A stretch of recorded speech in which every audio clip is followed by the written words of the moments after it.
And welcome everybody to Darlington. Once it decides it wants to actually show it, there it is. Welcome everyone to Darlington for the running of the Lot 9 Brewing Company, whatever the fuck, here from Darlington Raceway, the Southern 500. The finale of the regular season is upon us. After tonight, we'll have the 14 drivers set here for a 10 race, or not 10, it would be 7 long race championship hunt. Starting off at, well, I don't even remember what the schedule is. I guess we'll take a look at it here in a little bit. But I welcome everyone here in the chat here for tonight's action. Hopefully you guys can hear me fine. I am joined here tonight once again by Jacob Mitchell because it appears that Armani DePaul has died. Rest in peace, Armani DePaul. Yeah, hello, everybody.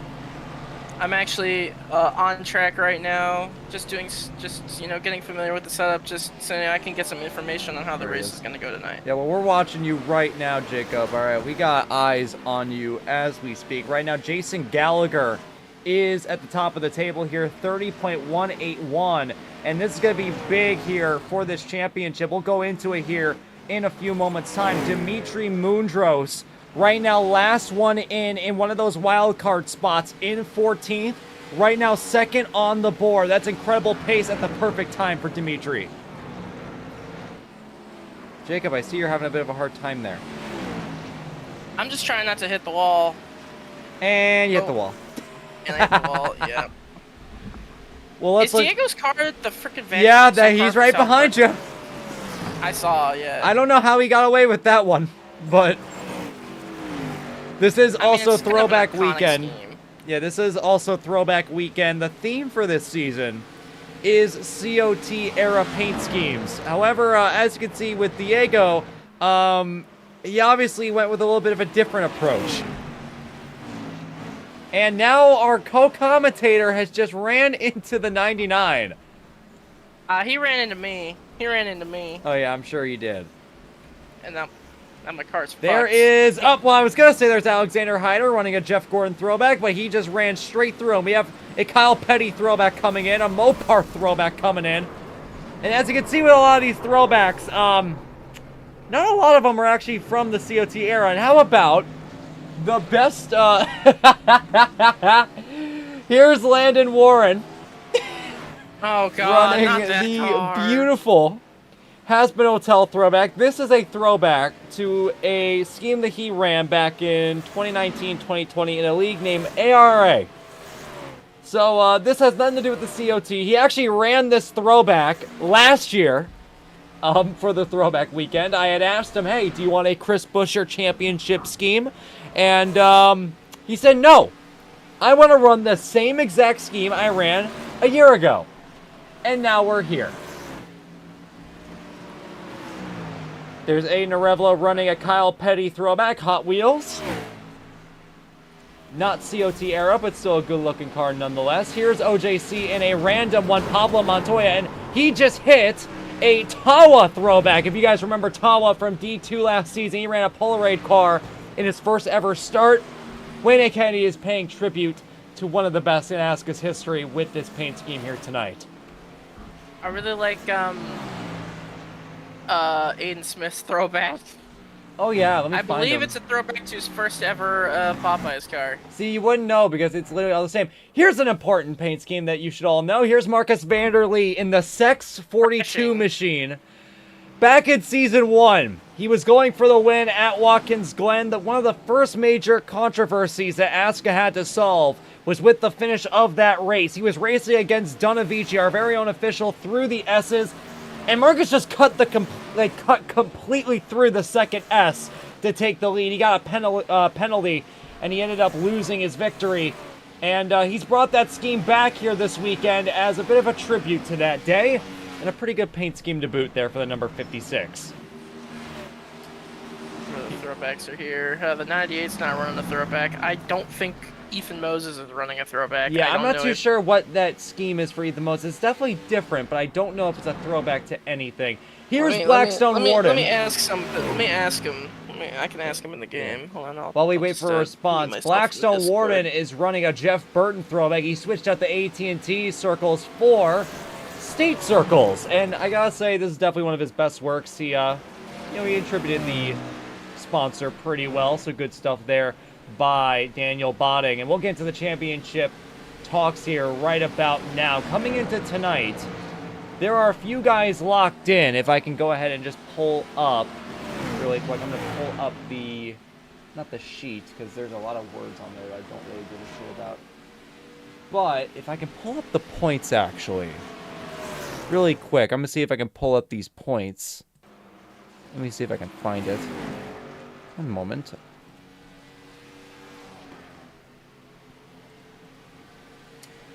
And there it is. Here, I'm just going to go and throw it up on the iRacing UI. 1 second.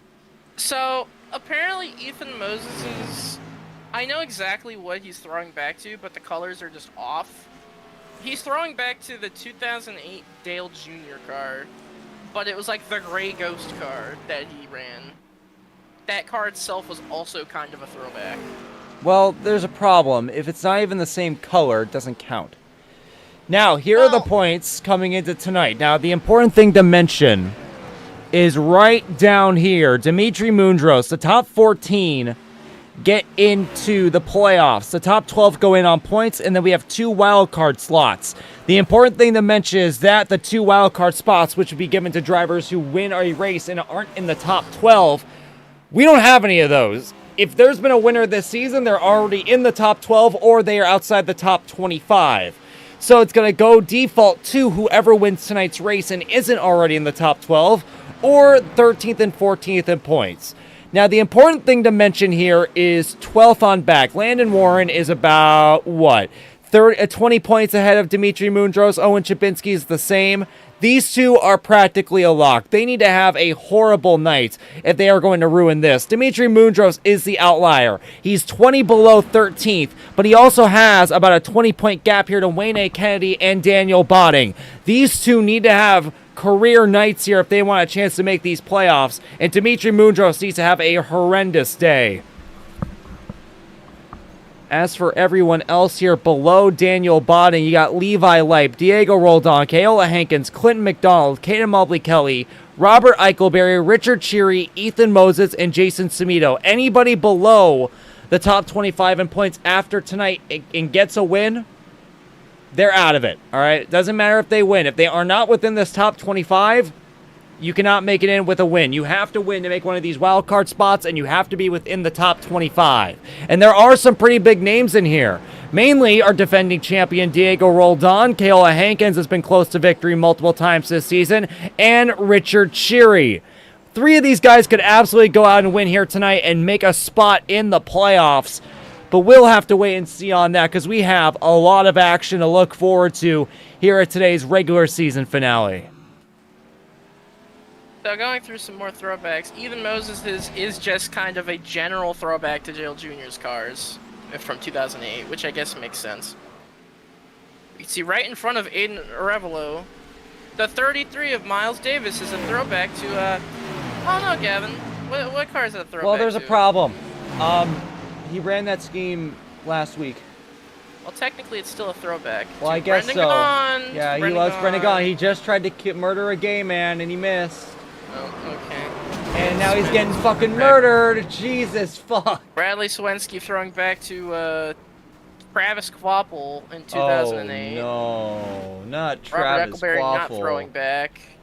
As you can see, my wonderful car on pit road is throwback to Steve Park in 2011 at Talladega. Yeah. Those who know, you know. Those who know. What else? Oh, we have the Morgan Shepherd throwback for Levi Leip, and you know it's Morgan Shepherd because he crashed into the wall. Chris Lilly is throwing back to, I wonder who he could possibly be throwing back to. He's actually throwing back to me from Season 5. Remember that car? No. You know, is that car with all the Roblox characters on it? Well, that's not the scheme that he's running. Wait. I don't know why. Wait. I don't know why he's. Wait, I got fucking him and Gallagher confused. Gallagher's in the 85. Where is Willie? Where is he? I'm looking for him. Mr. Lilly, where are you, Mr. Lilly? He's in turn 2 right now. Oh, I found him. Hey, he's throwing back to me in 2000 from Season 5. I don't know what those Madagascar characters are doing on the car though. Yeah. It took him a while to find all of them, but he got it. He got it. Levi Live, of course. Morgan Shepherd. Clinton McDonald is a Tony Stewart car, but he's been running that all season. James Thurston Oh yeah, is this not one. following the thing at all, The and he has theme. decided to run a LW right throwback. If you don't know, just look up LW right on YouTube. You'll figure it out really quick.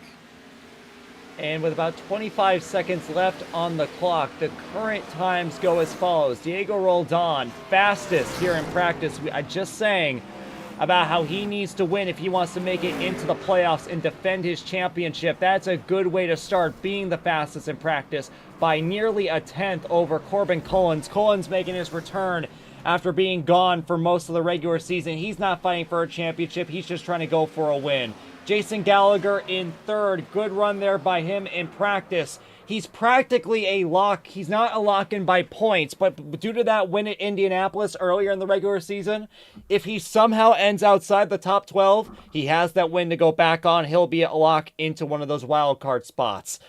And with that, we have qualifying getting set, and I think that we'll go ahead and take a look here at... Let's go with Diego Roldan on this one. Why not?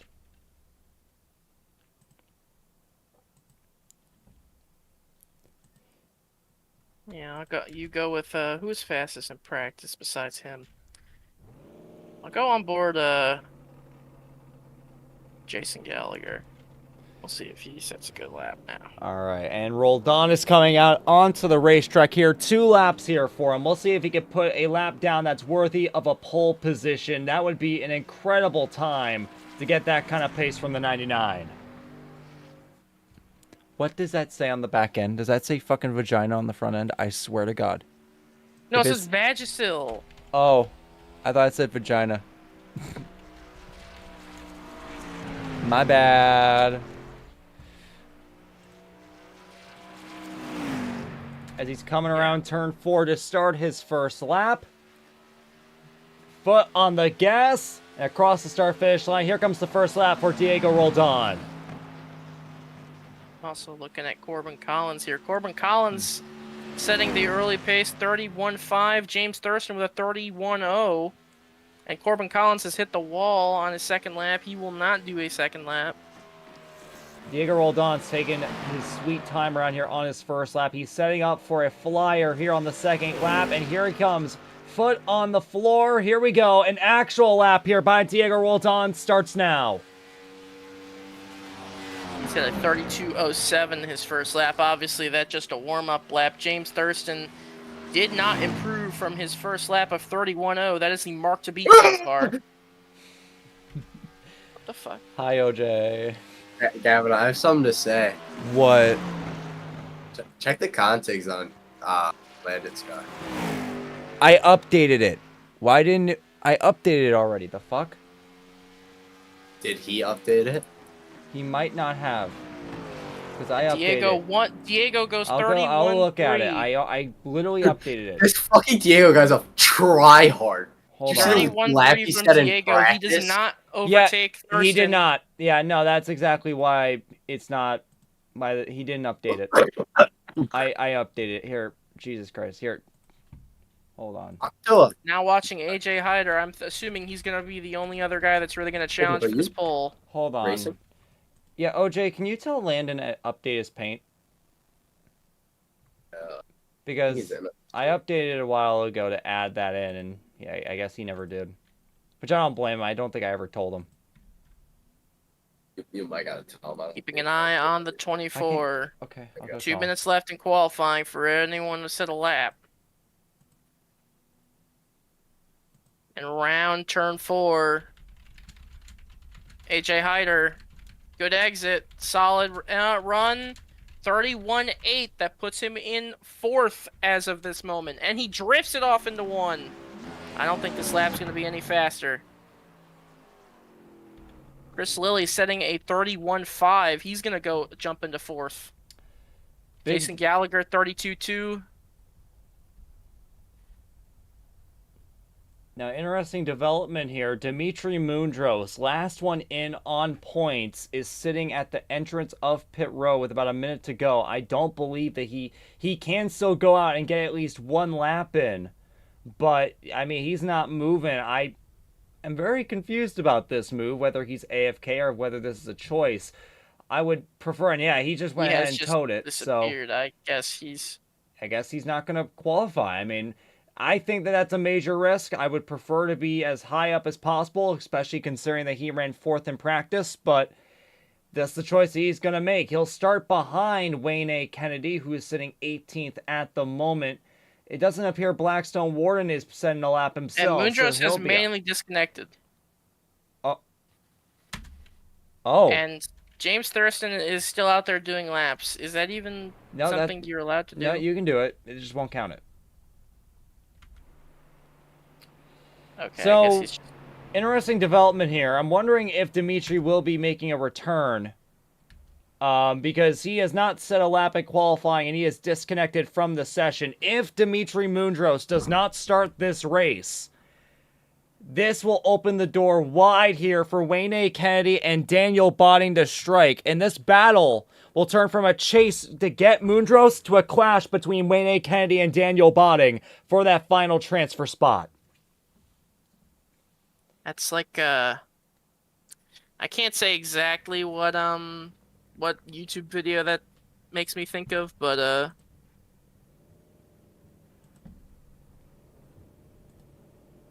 especially because it's kind of mean, but, well, we don't have to talk about it. Let's talk about the starting lineup instead. And yes, I did have the correct sponsor there at the top for our starting lineup for the Lot 9 Brewing Company Southern 500. It's James Thurston on pole position once again, trying to put a fight to Alexander Hyder for the regular season title. Diego Roldan trying to do one last push to defend his championship. He starts second. Corbin Collins in third. Chris Lilly in fourth. Point leader Alexander Hyder in fifth. Then Jason Gallagher in sixth. Caden Rife is going to start 7th with Jason Sumito in 8th. Hunter M. Collier is going to start 9th with Clinton McDonald in 10th. Aiden Smith will start 11th with Marcus Vanderlee in 12th, followed by Bradley Suwinski in 13th and Ethan Moses in 14th. Levi Leip's going to start 15th, followed by Ethan Harrison in 16th, Robert Eichelberry 17th, and Wayne A. Kennedy in 18th. Aiden Arevalo will start 19th. Then we get to the guys who did not set a lap. Dimitri Mundros waiting to see whether he will take the grid here to defend his spot on the point lead. Let's see who he'll get 20th. Miles Davis will start 21st. Jordan Herring 22nd. Landon Warren 23rd. And Ryan Bogey in 24th. Then we got Daniel Botting in 25th. Owen Chabinski 26th. And that will set the field here of 26 cars, possibly 25, if Dimitri does not start this race here at Darlington Raceway. that was great. That was great. That was great. My throat hurts. I need water, but I think they're about to get going, so if we get a caution, I'll run and get it. But this is going to be a long one here tonight. We're going to be sitting here for 140 laps of action. It is going to be endurable. It is going to be a lot of wrecks. Believe me, it will. These guys will find a way to wreck. But I'm hoping that if during the final race of the regular season, these guys can put on a good show. That's all you can hope for is a good show, I suppose. All right, the pace lap is going on right now. James Thurston, Diego Roldan will be leading it to the green here.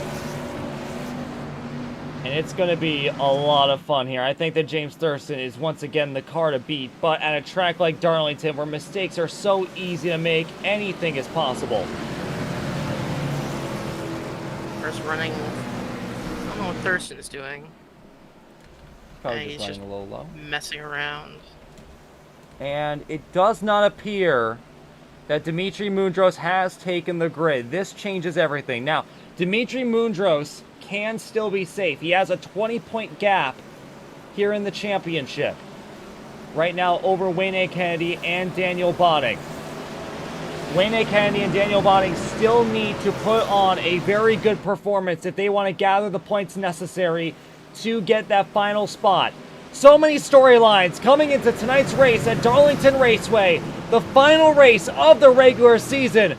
Who's going to be our regular season champion? Who will be the 14 drivers fighting for a title? We're about to find out. Green flag is in the air here from Darlington Raceway. Good start by Thurston. Getting into one, already clear of the 99. As they start to single file back there. Pretty much already the top 6-7 drivers are single file. Pretty much everybody in the field is single file. They got quickly there. And that's good. I'm hoping that means we get some good green flag racing. Right now, Jason Gallagher nearing that corner panel of Chris Lilly. That's for 5th place as they come out of turn 4 and complete the first lap. Corbin Collins now looking to the inside of Diego Roldan in the 71 and the 99. Not able to get the one going into turn 1 there. He's going to slip back up the racetrack, fall back into line, and try again on this end of the speedway. Meanwhile, AJ Hyder working his way up. He's already into 4th place. Jason Gallagher is definitely quicker than Lilly. Here comes a big dive to the inside, squeezing Lilly up against the fence. And Lilly's going to be smart about it. He's going to give it up. Jason Gallagher up into 5th place.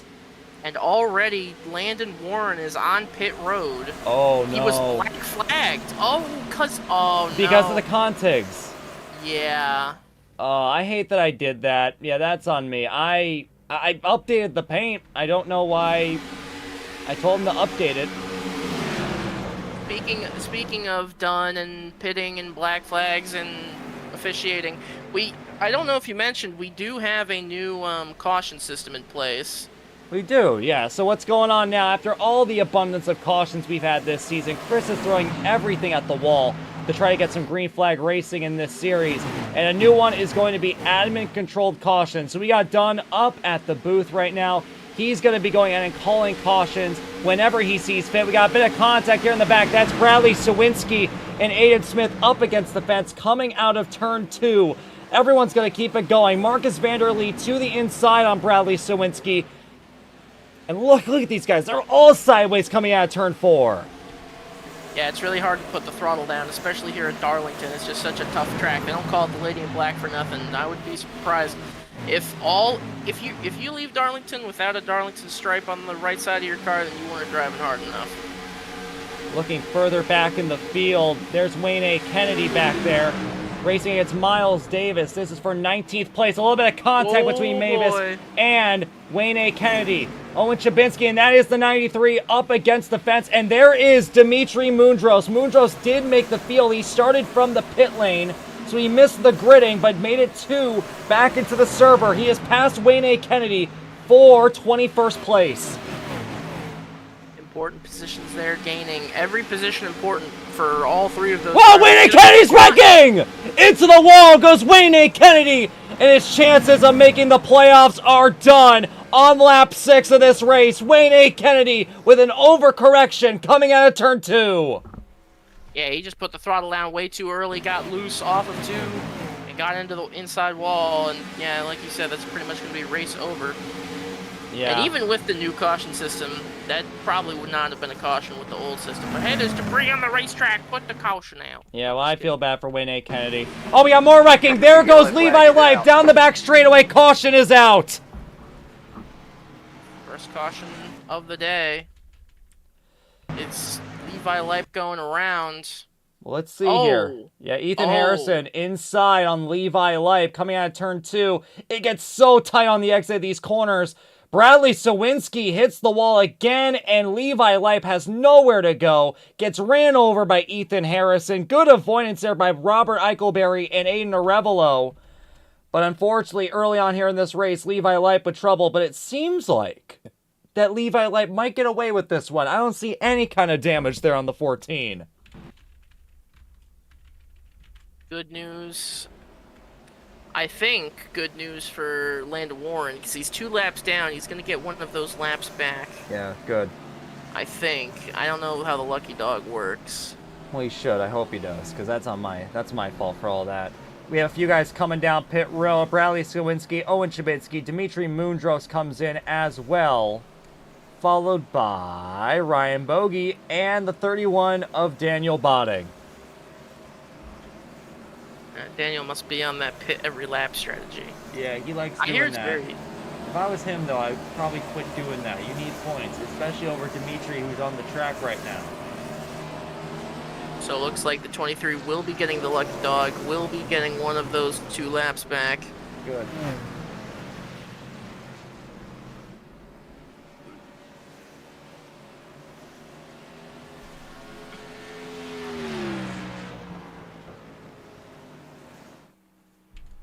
Any noticeable movers? Not seeing any Moondros. Assuming Wayne Kennedy is still on the pit road, still getting that damage fixed.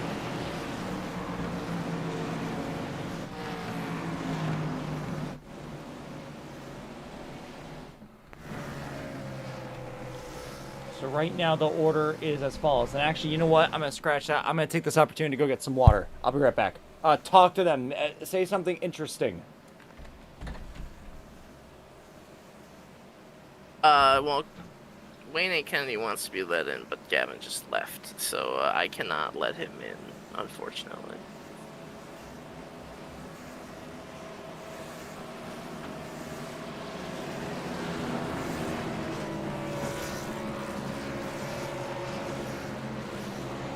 I can't let you in, Wayne. Gavin just went for a drink of water.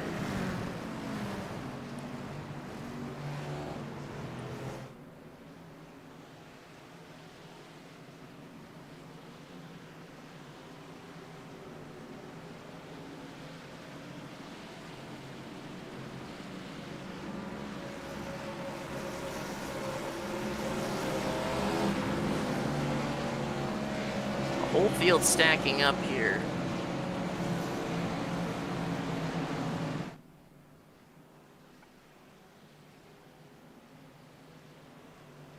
They're all going real slow under this caution. Not sure what's going on here.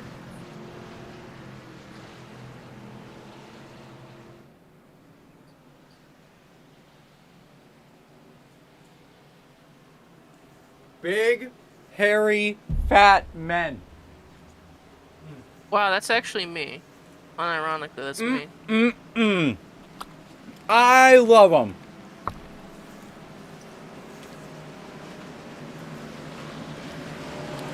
So Wayne Kennedy wants to be let into the VC.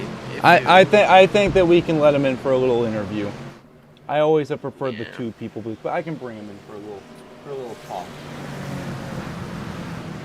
Shit, wait, hold on. I can let him in for a little chat. Wayne, I'm gonna bring you in here, bud. What happened? Tell me. We did the good old classic turn 2 fatal crash. Wayne, are you going to commit to the 40 minutes?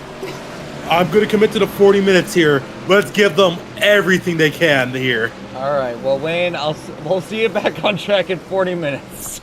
Yep. You got to make those points in case Moondros gets kabloomed. Hopefully. Yep, you never know. All right. With that, Here we let's go. head back green here. On lap 11, James Thurston, Diego Roldan once again. Passing seems to be very difficult here at Darlington. Let's see how these guys fare on this restart. Green flag is back in the air. Thurston once again getting an amazing restart there, leaving both those drivers in the dust as Corbin Collins trying to make a move on Roldan. They're real close coming into 3 and turn 2. As But they they, come- s- they Here you go. they keep contact away as Marcus Vanderlei making a move on Aiden Smith there for the 12th position back there, but the top 11 already single file. Aiden Smith seems to be falling back here a little bit. Now Aiden Arevalo is looking to the inside. Then Ethan Harrison, a train on the bottom, getting around the Popeyes 89. I saw him smack the wall there a little bit during that previous run. There might be some everlasting damage there on the 89, or maybe a little bit of uncertainty behind the wheel of that Ford. I would say uncertainty. You don't want to wreck. It's very, as we saw with Wayne A. Kennedy, if you overcook the turn, you're going to be in trouble. Dimitri Mundros continues to charge through this field. His next target, Robert Eichelberry. This is going to be for 17th place. He started from pit lane in dead last. or from pit lane all the way back, but not able to get anything done. Darlington is a very difficult track to pass at, as it would seem. And especially so on the inside when you don't really have the momentum or maybe even the confidence to make those moves. Fortunately for Dimitri, one of his rivals here to make it into the playoffs wrecked himself on lap 6, so he only has one left to worry about, that being Daniel Botting. The only other thing he has to worry about is the guy in second, Diego Roldan, who could steal one of those wildcard spots from him entirely, and there'd be nothing that he could do about it. That's why Dimitri really needs to get his foot on the floor and get going, because right now Eichelberry's pulling away. And also, in that same breath, we see Diego Roldan is closing in on Thurston for the lead of this race. Not very close now as they go into 1, but he was right on the bumper going into 3 and 4. And Diego Roldan, behind the scenes, new computer, which should reduce lag and give him a better chance to win at any given weekend. Yeah, and Diego Roldan, this has been a really tough season there for him. He's wrecked in over half the races that he has attempted to make. He is barely within the top 25 itself. If he can win this race, this could be a resurgence in his season. All it takes is one win for a guy in his position to go for a championship, and what a championship run it would be, going for 2 in a row and becoming the first ASCA Cup Series driver to win 3 champions in our 7th season of competition. A night like tonight is really important for Roldan. It is very important, especially as a defending champion. Obviously, iRacing, a very different discipline, as he closes right into the bumper of that 96 of Thurston, and the 71 of Corbett Collins is there as well. 3 cars under a blanket for the lead of this race. Meanwhile, the Uprise teammates of Hyder and Lilly back there in 4th and 5th, also racing. Yeah, Thurston's backing down a lot, especially through the exit of turns 2 and 4. He's really hitting the brakes, doing that Hyder move that we've seen a lot this season, where he'll check up the bottom line or whatever line is preferred to defend his position while also saving the tires in the progress, and especially at a track like Darlington. That move is extremely effective. Something happened here in the back. We've had an incident. Oh my. Okay, so it happened in the back on lap Ryan 17. Bogey?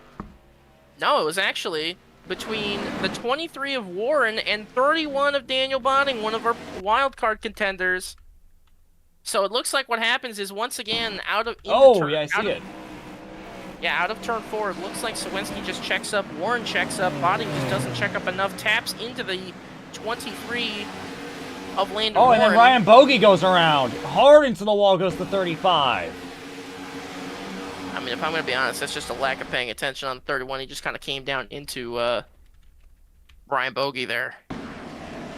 Yeah, and those are 2 drivers right now. Landon Warren holding on to 12th right now. Daniel Botting in 16th place. Both these guys are fighting to make it into the playoffs. And unfortunately, due to circumstances that I frankly have no idea how that can happen, Landon Warren got a stop and hold right there because he didn't have the context on the scheme. Whoever designed that car is a real fucking moron, that's for sure. But he's got one of those laps back, but getting involved in wrecks like that isn't good there for Landon Warren. And especially especially with the 31 getting into the 35 there, that's something you don't want to do, is get people mad at you, especially when you're racing for a playoff position. Obviously, some people won't be, as quick to respond and quick to give vengeance or whatever, but I don't know how Ryan Bogey operates. Well, I can tell you how he operates. Last time we saw him was at Charlotte, and you remember him. He was the guy that literally ran through Hyder under caution. Oh yeah, that was. Yeah, he's that guy. Yeah, a very smart individual. Yeah. Anyway, there was a little bit of contact coming through 3 and 4. The 94 of Jason Cimino hit the fence. That's allowed the Mopar Ford, the 97. That is, who is that?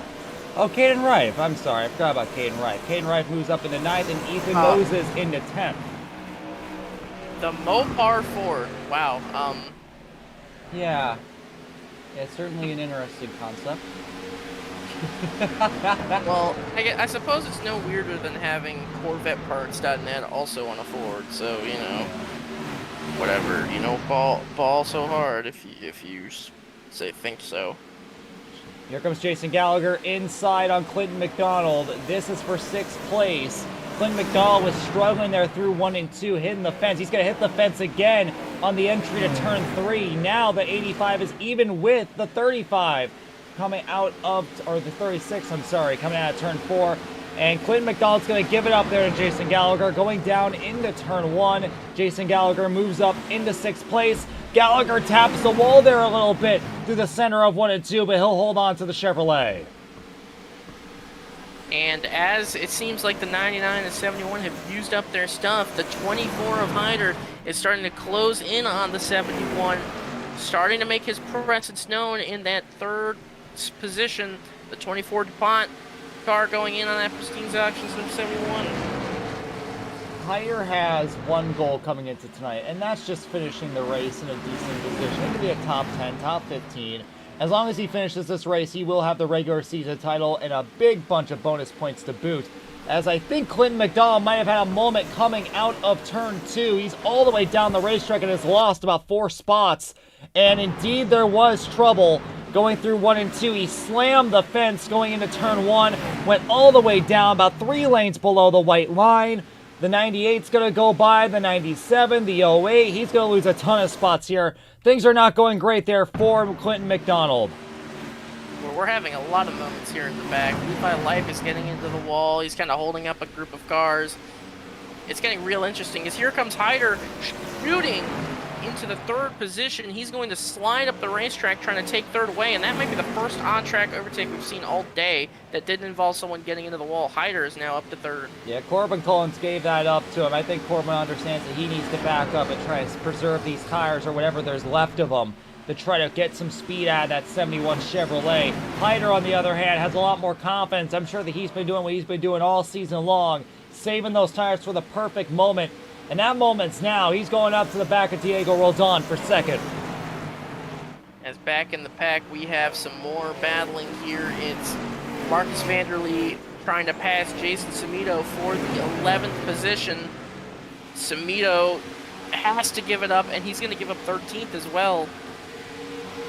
And he's going to give up 14th. He's giving us multiple spots. Yeah, Jason Samito's having a problem there. He hit the wall a couple laps ago. He's been falling back ever since. He's now all the way back here to 14th position after starting inside the top 10. Now Dimitri Mundros is coming up. Mundros in 15th, trying to go for 14th, going into turn 3. I'm telling you, these back markers are going to cause the next caution. It's like every time I pan to them, one of them is getting into the wall. And I suppose that's, you know, Darlington, but this Aiden Arevalo has pretty much hit the wall every single time, and he's about to be threatened by Daniel Botting for a position. Checks out there for Aiden Arevalo. Arevalo is locked into the playoffs. He can fuck around for a weekend. Marcus Vanderlee continues to make progress here. He did not have a good qualifying session. He's up to 11th now. He's coming up to the back of Clinton McDonald. Ethan Harrison's tearing the wall down. Bad entry there for the 77, but hey, he was able to carry some momentum because of that. He's now looking to the inside, but he's sideways. Wheel spin down the front straightaway. He's going to come up and block Miles Davis going down to turn 1. A lot of action happening on the racetrack, and none of it's towards the front. Well, I'll tell you what. Ever since that wreck with Levi Lipe earlier on the race, he's been doing pretty good. No wrecks to speak of, or at least significant ones worthy of a caution. Great racing. Is Darlington the night these guys finally figure it out, ironically enough? I'm waiting for the caution to come out. 3, 2, 1. Well, no caution, as Daniel Botting has made the pass on Aiden Arevalo finally for 21st position. Well, I do have some interesting news here. Diego Roldan is catching back up to Thurston again. And you want to know who else he's bringing with him? Alexander Hyder in that 24 Chevrolet. Alexander Hyder. I like to call him AJ Thanos. He is inevitable, it seems like. Every single race, he has been a factor. Well, let me ask you this. Are you hard for Hyder or thirsty for Thurston? Well,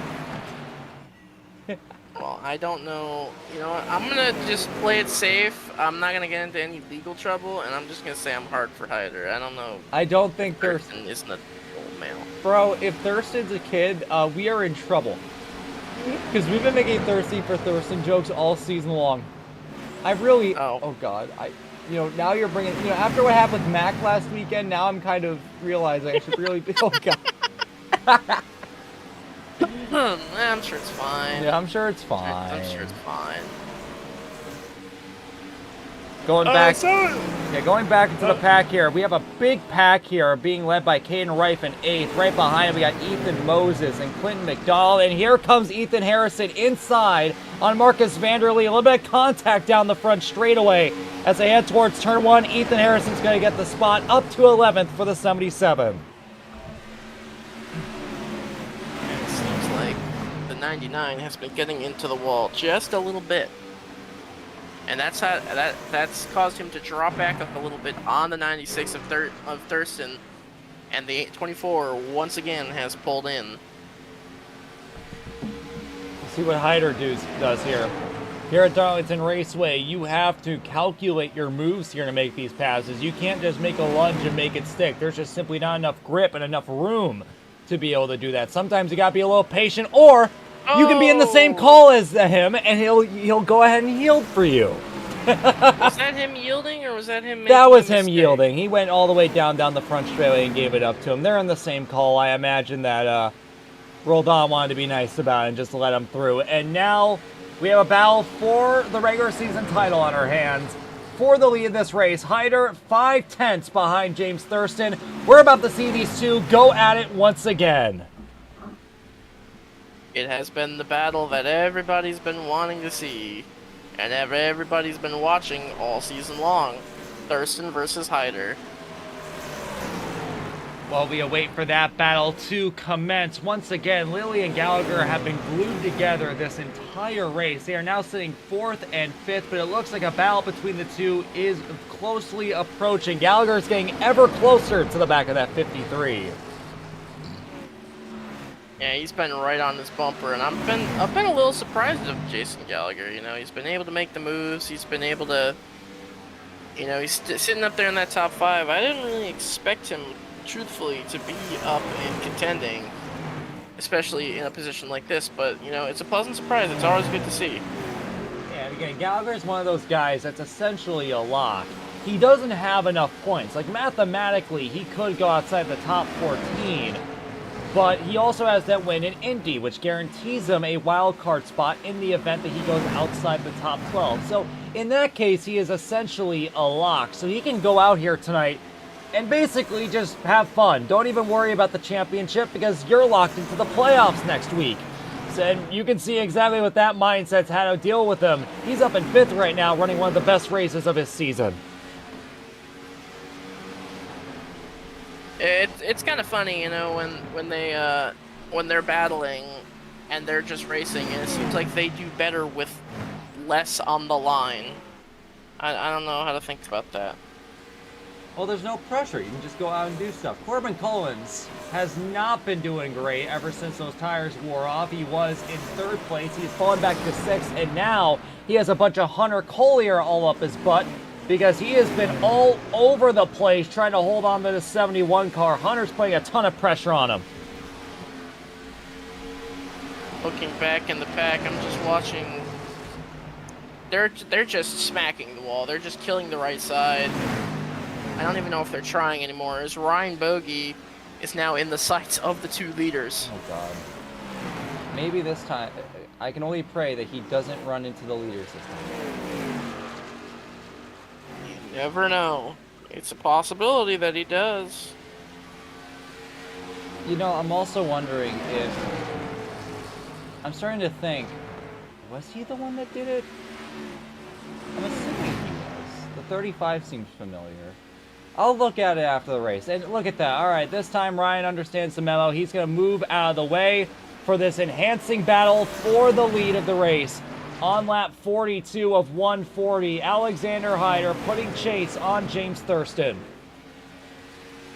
What I'm wondering is when the fuel is gonna kick in, because it's been what? 40 laps now since the start of the race. None of these guys have pitted. I'm wondering when these guys are gonna have to pit. I wonder, do you pit for fuel or do you pit for the tires first? Because I imagine, especially at a track like Darlington, you'd want as much grip as possible, and I wouldn't be shocked if some guys come down pit road soon, not because their tank is low, but because their tires are screeching for grip. Speaking of screeching, Thurston and Hyder are bumper to bumper once again under green. It just seems like every single time this happens, as now here comes Hyder closing in, looking for the lead of the race. And to the inside goes Hyder going into turn 3. Things are going to be tight. Thurston understands that he cannot let Hyder through. We'll see how hard he defends. They're going to be even through 3 and 4. Thurston with the advantage. Coming out of turn 4. Hyder a little bit sideways. A little bit of wheel spin under the rear tires of the 24 Chevrolet. Thurston's going to hold on to it this time. Yeah, and once again, I just don't think that you can really make a pass unless either A, the guy in front of you makes a mistake, or B, you just absolutely send it in and hope that you are able to stick it. Yeah, well, fortunately, putting a lot of pressure the way Hyder is can force a mistake out of Thurston. Hyder now trying to eke the nose to the outside, coming out of turn 4. There's simply not enough grip in those tires to be able to make a move like that work. Aiden Arevalo, Jesus Christ. Okay. Thank you for getting out of the way so this battle can continue. Thurston's really loose to the center of 1 and 2. Here comes Hyder with another run. He's right up to the back bumper, almost pushing him into turn 3 as he tries to work the top side into turn 4 as Thurston tries to defend the move, but here comes Hyder looking to the bottom. He's at the quarter panel going into 1. They're going to be side by side. Who's going to win this battle? Whoa, Hyder! Sideways through turn 1. There was no grip below that white line. He held on to that 24 machine, but this battle is getting red hot. Absolutely getting red hot, and look what is happening down the back straightaway. Something has happened with the 14 of Levi Lipe. And you know, it's people pitting. I think Levi, what is going on with Levi? Levi is stopping on the track as people are coming down pit road. Marcus Vander Lee and Hunter M. Collier are coming on, along with Chris Lilly from 4th place. Will this irk other drivers to come on in? Hold on a minute. And while that's going on, I'm sure you noticed the texture of the track. The lights are on here at Darlington. The sun is beginning to go down. Okay. What? Levi Lipe ran out of fuel. Bruh. Apparently his spotter told him to pit and he just didn't listen or something. I don't know what happened. I heard something about spotter pitting and, you know, whatever. You get the memo. Well, lesson guys in the chat, listen to your spotter. It's very helpful. Listen to your spotter and pit when you need to. But I imagine it's going to keep going right now. James Thurston's coming down pit road. And yeah, Hyder's responding as well. Oh, Thurston sideways! Will he make it down pit road? Yes, he will, but he loses the lead in the process. Oh my god, that might be the losing move of the race right there by James Thurston. Let's get another look at that. You see Thurston entered really low, but he carried way too much speed and slid the car back up the track. Hyder, on the other hand, used the banking to slow down the car more and was able to pull the crossover. Hyder's going to take the lead of this race. I think that's going to be a learning lesson from the 96 of Thurston. He's going to look back at that and watch that and say, hey, well, listen. Now I know what to do. Now I know how to enter pit road. We got 2 drivers staying out on the track, Dimitri Mundros and Bradley Suminski. Right now, this 43 is in really dangerous territory. He's being surrounded here by a bunch of guys that are quicker than him on fresh tires. I imagine Dimitri's just going to keep going until the fuel tank no longer can give. He's going to try to pass drivers on fresher tires by going long on this run. And you know what just happened? Diego Roldan put about 2 to 3 laps earlier, and that was enough time to overtake both Hyder and Thurston in the pit lane. I'm not shocked. So Diego Roldan now has the presumptive lead of the race. I'm not shocked. Roldan had incredible pace during that first run. He fell off towards the end, but pitting earlier really did pay off, especially at a track like Darlington. But now the disadvantage is going to start to come in because you can already see Hyder getting closer to the back of that 99. Within the next lap or two, we should have a battle for the net lead between Diego Roldan and Alexander Hyder. I wonder if Hyder cuts Roldan any slack because, you know, as you said, they are former teammates. They are in the same VC.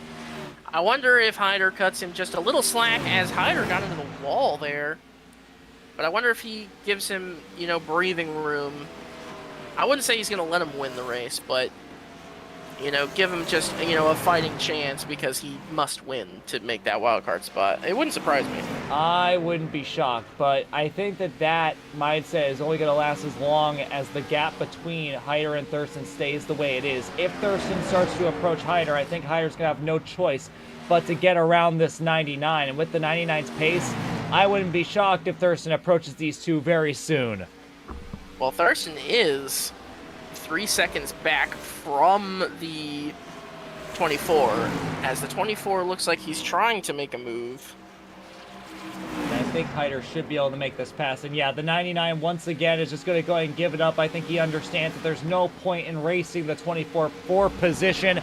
Alexander Hyder back to the lead on lap 54, or at least the net lead. Somehow, Dimitri is still on the track. I have no idea how he's able to do this. I think Moondrow's pit under that. He did. First You know what? You're right. I forgot about that. He did pit, and you could just see down the straightaway how loose he is. He's practically drifting the thing down the straightaway.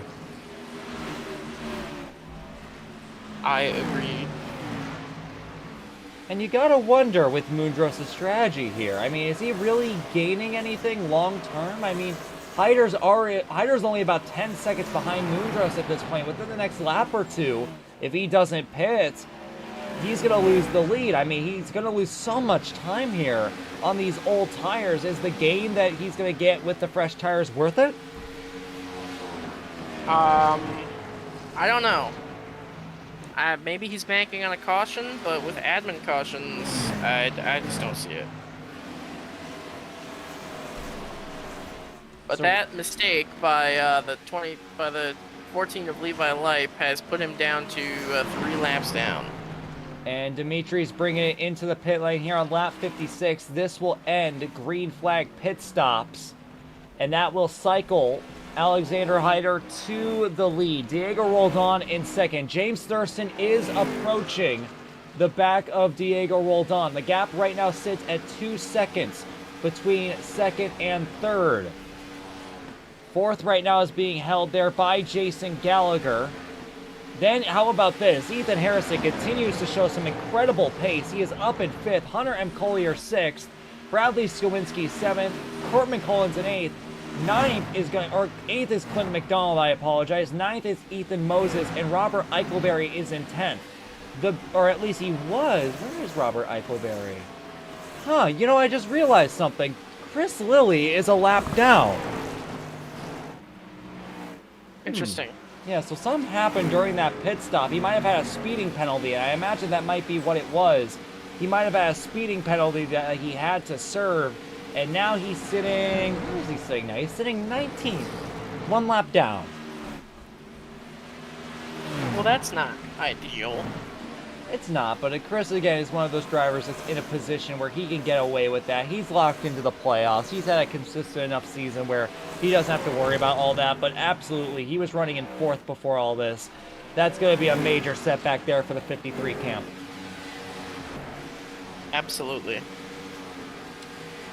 Robert Eichelberry is carrying a train with him right now from 10th place, followed by Marcus Vander Lee, Caden Reif, Miles Davis, and then Jason Samito. I'm sure we'll see some battling here very shortly here for 10th place.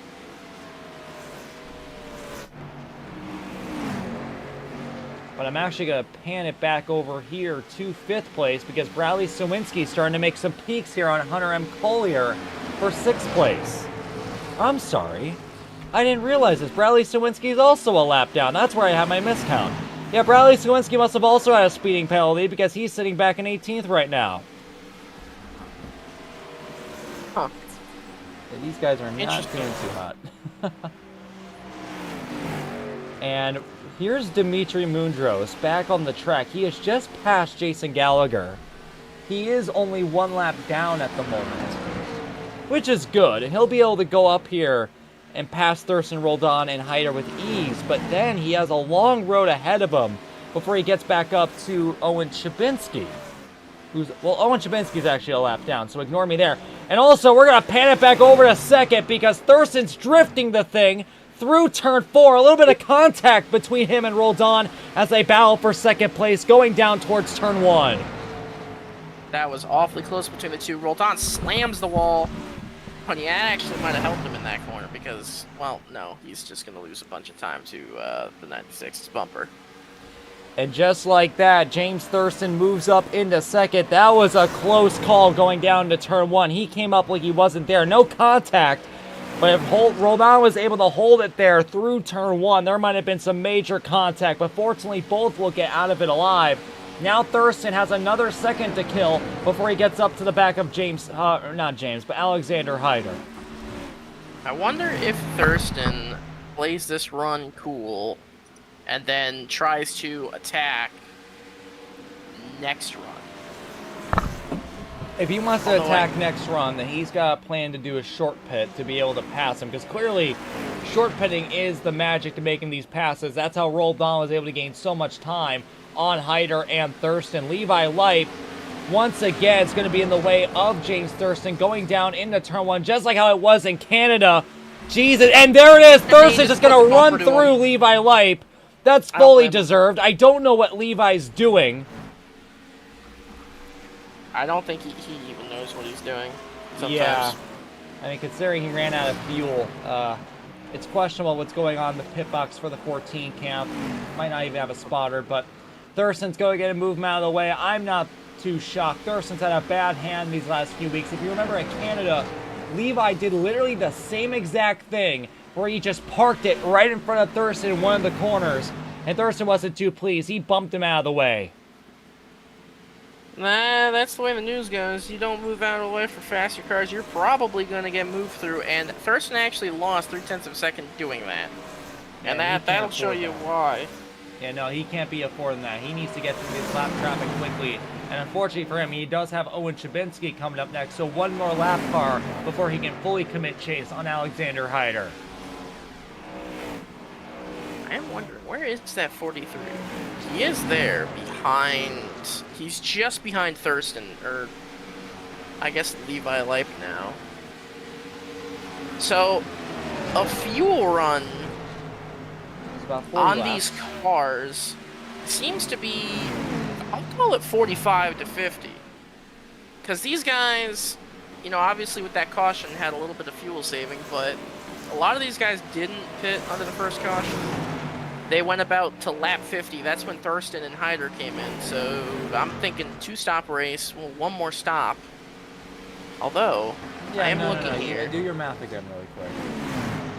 This is at least a 2-stop race at this point. Well, it's going to be close. If you want to try to 1-stop it, you can try a 1-stop it. If you want to guarantee it, you can 2-stop it. Because you're considering if they do 50 laps, which they might, but... So Mundros actually really pit under the caution. Yeah, so Mundros and then went all longer. the way to lap 56. So I think my math is right. It's between 45 and 50, because that's 48 that Mundros went when he pit under the caution. The leaders went about 50. I'm no genius, but maybe Mundros is trying to stretch his fuel? I could see it, and I don't mean to interrupt, but Hunter M. Collier just ran through the back of Ethan Harrison, put Ethan Harrison up into the fence. Good save by Harrison. He holds on to the position, but I imagine these two are not pleased with each other on the radio. That's a ZASCAR feud right there. I haven't heard anything on the radio. I haven't heard anything light up, but I'll let you know if I do. As here comes two more ZASCAR drivers, Bradley Sawinski, Corbin Collins. They're fighting themselves there for 7th. Bradley Sawinski's 1 lap down, I should mention. Oh, he is. Well, that's unfortunate. But someone I want to shout out is Ethan Moses. He's up in the 8th position. Oh yeah, no, he's been doing a fantastic job at these rougher racetracks. Remember, he was fighting with Thurston for the win in Iowa about 2 months ago. Iowa has a really rough surface, especially for a short track. And once again, another rough racetrack here at Darlington Raceway. Not surprised he's having a good run in 10th or in 8th place.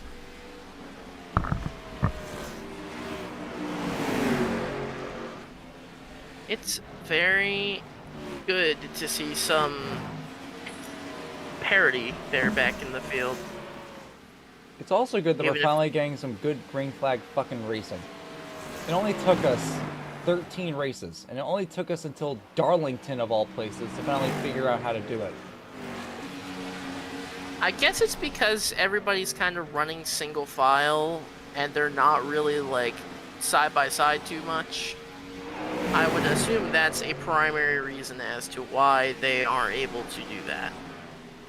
And big trouble there for Ethan Harrison. He got extremely loose coming out of turn 4, and he's going to give it up to Hunter M. Collier. Hunter moves up into 5th place for the first time here tonight.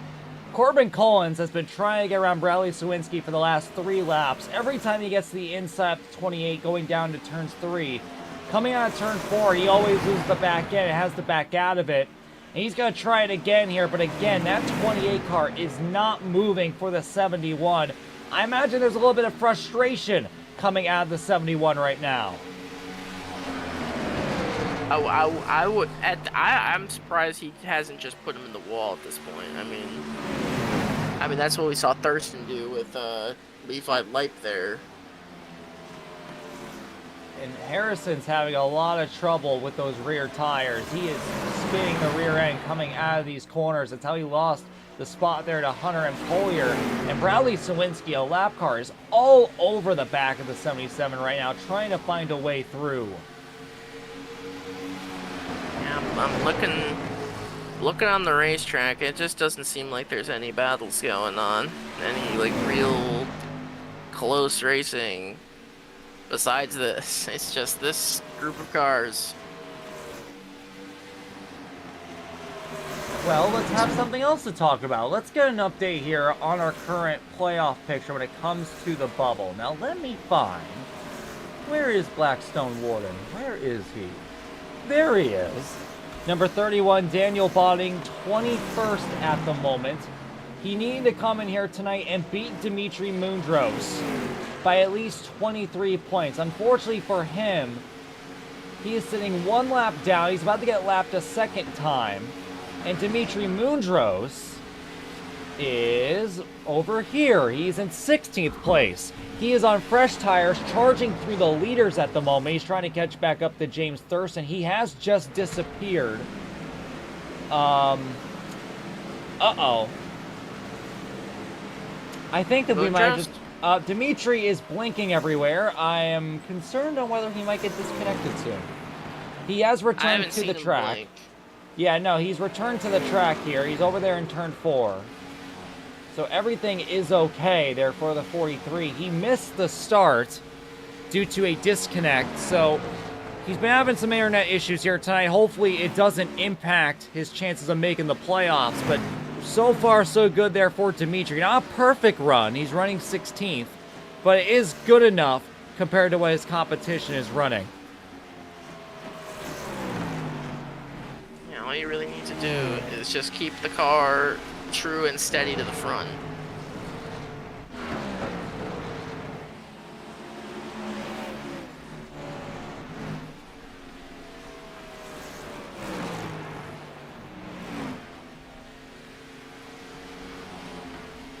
Bradley Sawinski has found his way past Ethan Harrison and Hunter M. Collier. Clearly a lot of speed under the hood of that 28 car that he's really not able to fully use up because of the fact that he's stuck a lap down. But hopefully this will allow him to start pulling away. Maybe he can start making some passes further up in the pack. Corbin Collins at the same time has also gone around Ethan Harrison. Harrison clearly has used up his stuff. He's just trying to hold on for the remaining laps here before we have our second green flag run of the night. But still a good run nonetheless there for Ethan Harrison, sitting 7th at the moment. Oh. Getting quiet. The track has turned from day to night. We're going through that transition. I don't know how the cars are going to react, but I can tell you I know how the drivers are going to react. Probably get a little more aggressive here as the race goes on. Battle here for 9th place. Marcus Vanderlee continuing to make a slow progression through the field after starting outside the top 10. He's up to 10th, but now he's trying to go for 9th. Oh, Robert Eckelberry is in the wall right in front of a number of lead lap drivers, including that's a leader right there.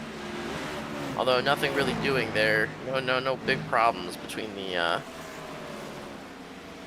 between those guys. Yeah, Robert was inside the top 10 earlier on this race. Clearly stuff has went completely out of plan there for the 2 car. And I mean, I'm just watching him right now. He is clearly struggling with those tires. No turn in on entry. Nothing on the exit. That 2 car is a slug around the track. It's a slug. It's going slow. Can't really think about anything to do there. And here we go, pit stop starting again. Chris Lilly is in. He is 1 lap down, but this will open up our second wave of green flag pit stops. Lilly's trying to get a lap back here by pitting earlier than everyone else. I don't know if it's going to work because by the time that he gets to back on the lead lap, he's going to have worse tires than everybody else, and it's just gonna fall back again. Ethan Harrison also has come down pit road from 7th place. Owen Chabinski's also come in. And now Clinton McDonald's coming in from 12th place. So it seems like maybe it's a 30 lap or 40 lap run, I don't know, but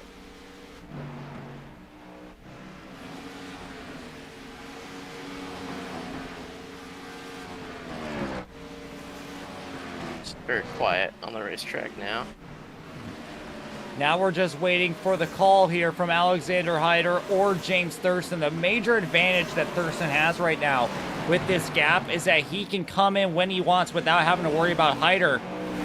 Because last run, he tried pulling a bit of a fast one there on Hyder, tried juking him out. He ended up juking himself out with the overdrive coming down pit road, which gave Hyder the lead. So this will be a major advantage there for Thurston during this set of green flag pit stops. And unlike last stop, he actually knows where to pit now, as Hyder making his way between 2 lap cars is the 89 of Aiden Smith and the 23 of Landon Warren. But yeah, as I was saying, the 96 of Thurston actually knows how to enter pit road now.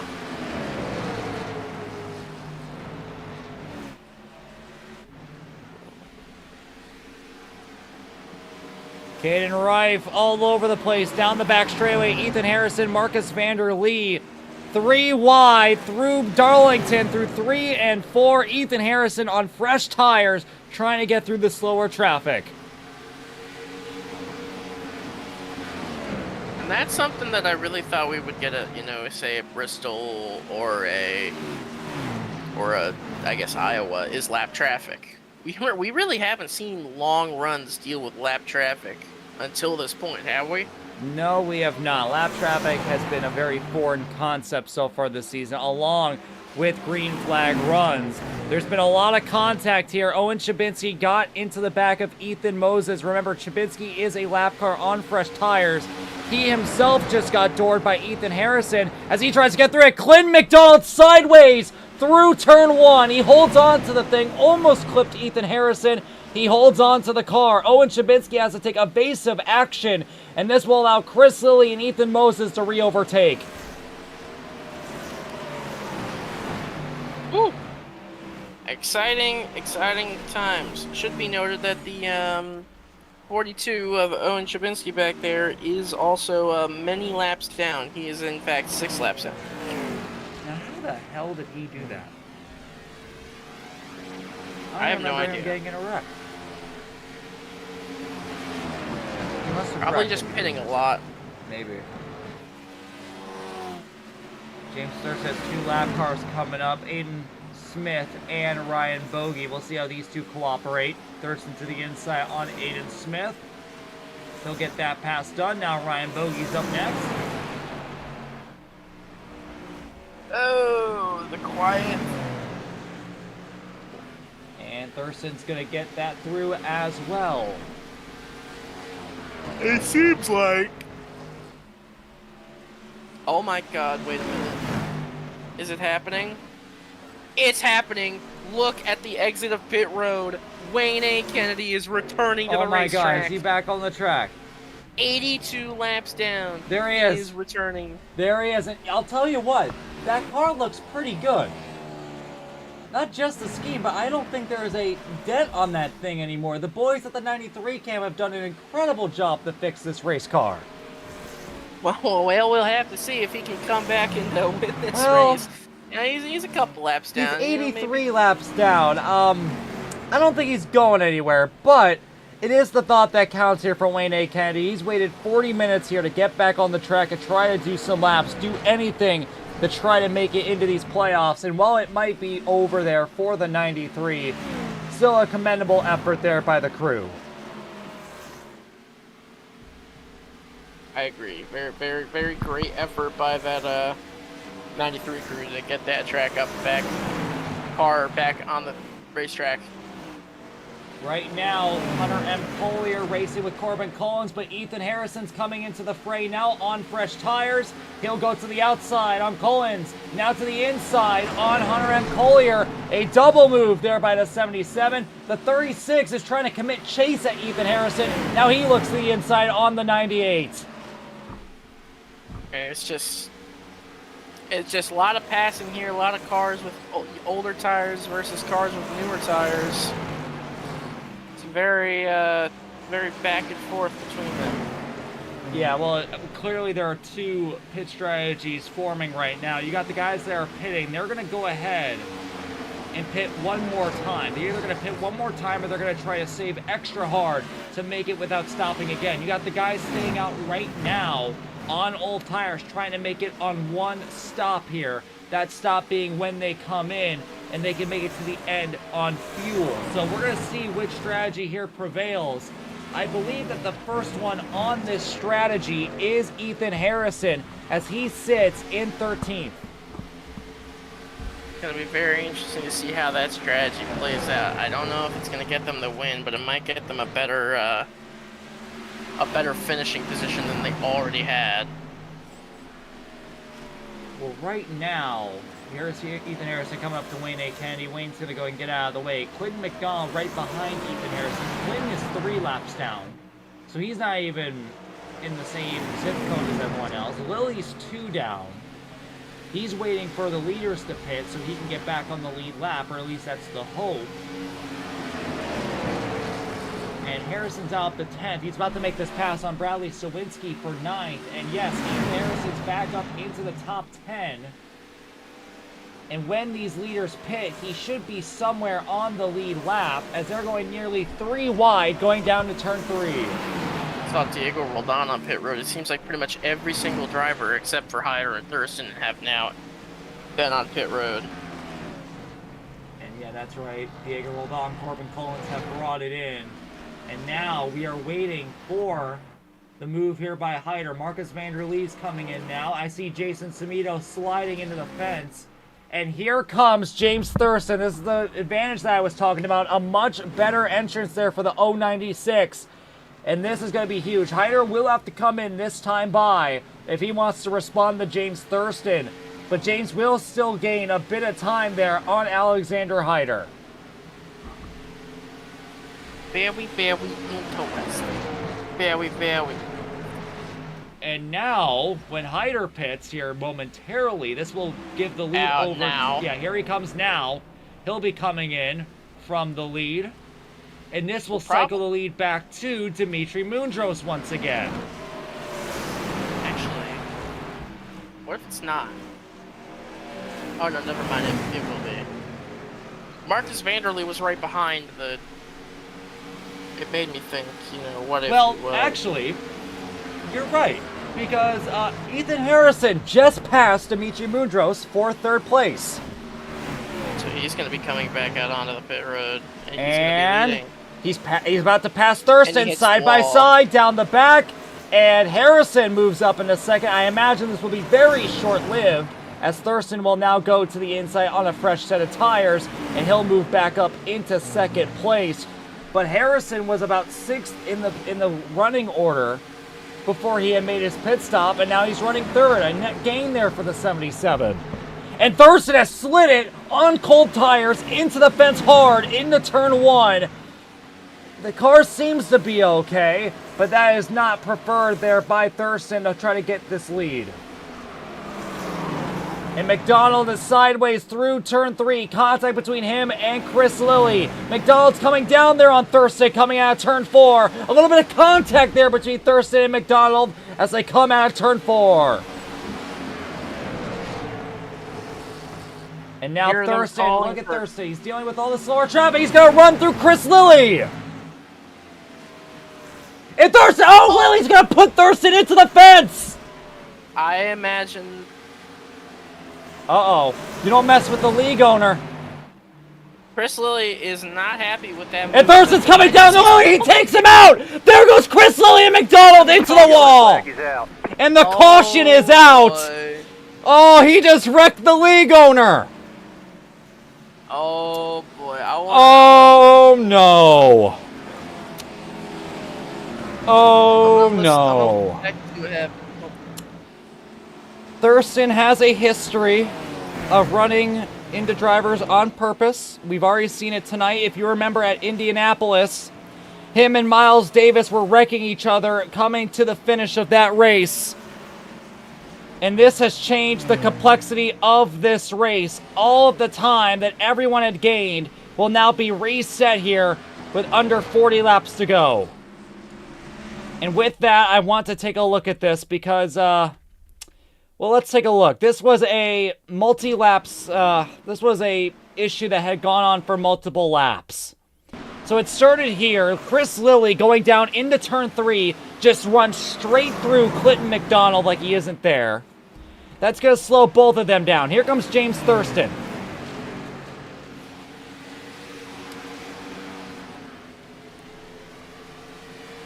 And going down to turn 1,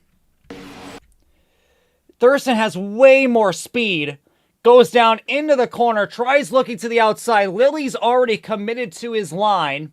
And if you remember earlier, Thurston had the same thing happen to Levi Leip, and he just ran straight through Levi. So he runs straight through Lilly. Lilly is now completely offline. He comes back up, puts Thurston into the wall. And then if we fast forward here a little bit, going down into turn 3, again, Thurston does the same move outside, but then he does this. And I mean, he just doors him and takes him out. And I gotta say, I mean, nothing justifies wrecking people on purpose, in my opinion. Thurston will be getting an EOL for that, I imagine. But I also will say that Lilly should have at least done a little more to try to get out of Thurston's way. I mean, you know that he's on fresh tires. The least you can do is try to, you know, stay out of the way. At least in my opinion. Thurston's going to bring it in. Ethan Harrison, Dimitri Mundros, Landon Warren, Outery's going to come in as well. I imagine that if the 097's going or 096 is going to be getting a penalty, you might as well just go and get some fresh tires along with that. We have a few more drivers coming in. That's Owen Chabinski, Wayne A. Kennedy. We got Lilly coming in trying to repair the damage. Ryan Bogey's coming in as well. Jason Samito. And the chat's making their opinion known. That was definitely an ugly move there by James Thurston. And yes, he has been given an EOL penalty. I heard the radio going on right before the incident happened. And it said, Chris basically said, I'm gonna let you by, but if you're gonna try to run through me, then I'm gonna be a dick about it. And then that happens right after he said that. So I mean, I don't know what the real. I have an opinion on it. All right, I think that both sides could have done a little bit better there. I think Lily should have just gotten out of the way a lot sooner. I get that you have a line to commit, but you know that Thurston's coming. You know that he's a lot quicker than you. He's on fresher tires. Just try to get out of the way as soon as possible. That's the least that you can do. And as for Thurston, I mean, I've said it before. I said it after Indy that he can get a little upset and start running through people. That's what we saw with Miles Davis at Indy. And, I mean, he also, in this case, now fortunately he did get an EOL. But, so he'll start at the rear of this field for this restart. But I'm sure James Thurston will make a charge to the field. But, yeah, that was definitely a very unnecessary move by James Thurston. Absolutely. unnecessary and avoidable. Oh, yeah. I mean, he literally had to pass me. All he had to do was just keep his foot in it, and he decided he wanted to stop and door him on the way out. Just like, well, what were you trying to prove there? You wrecked a lap car, and you wrecked Quinn McDonald along with that, so, I mean, congratulations. You ruined two people's races because you got a little upset that someone wasn't letting you go the way you wanted to, so.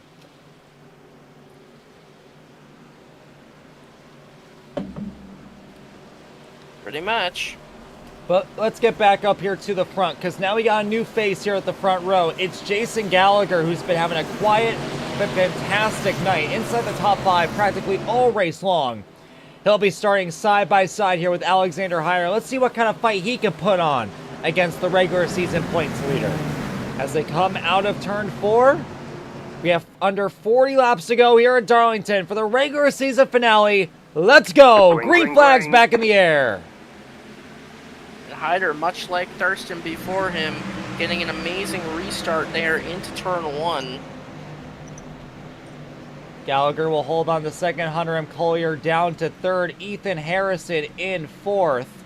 Diego Roldan's going to have a good run here coming out of turn 2, and he's going to have a look to the inside there on Ethan Harrison going into turn 3, but Harrison's going to have a much deeper entry. He'll defend the spot.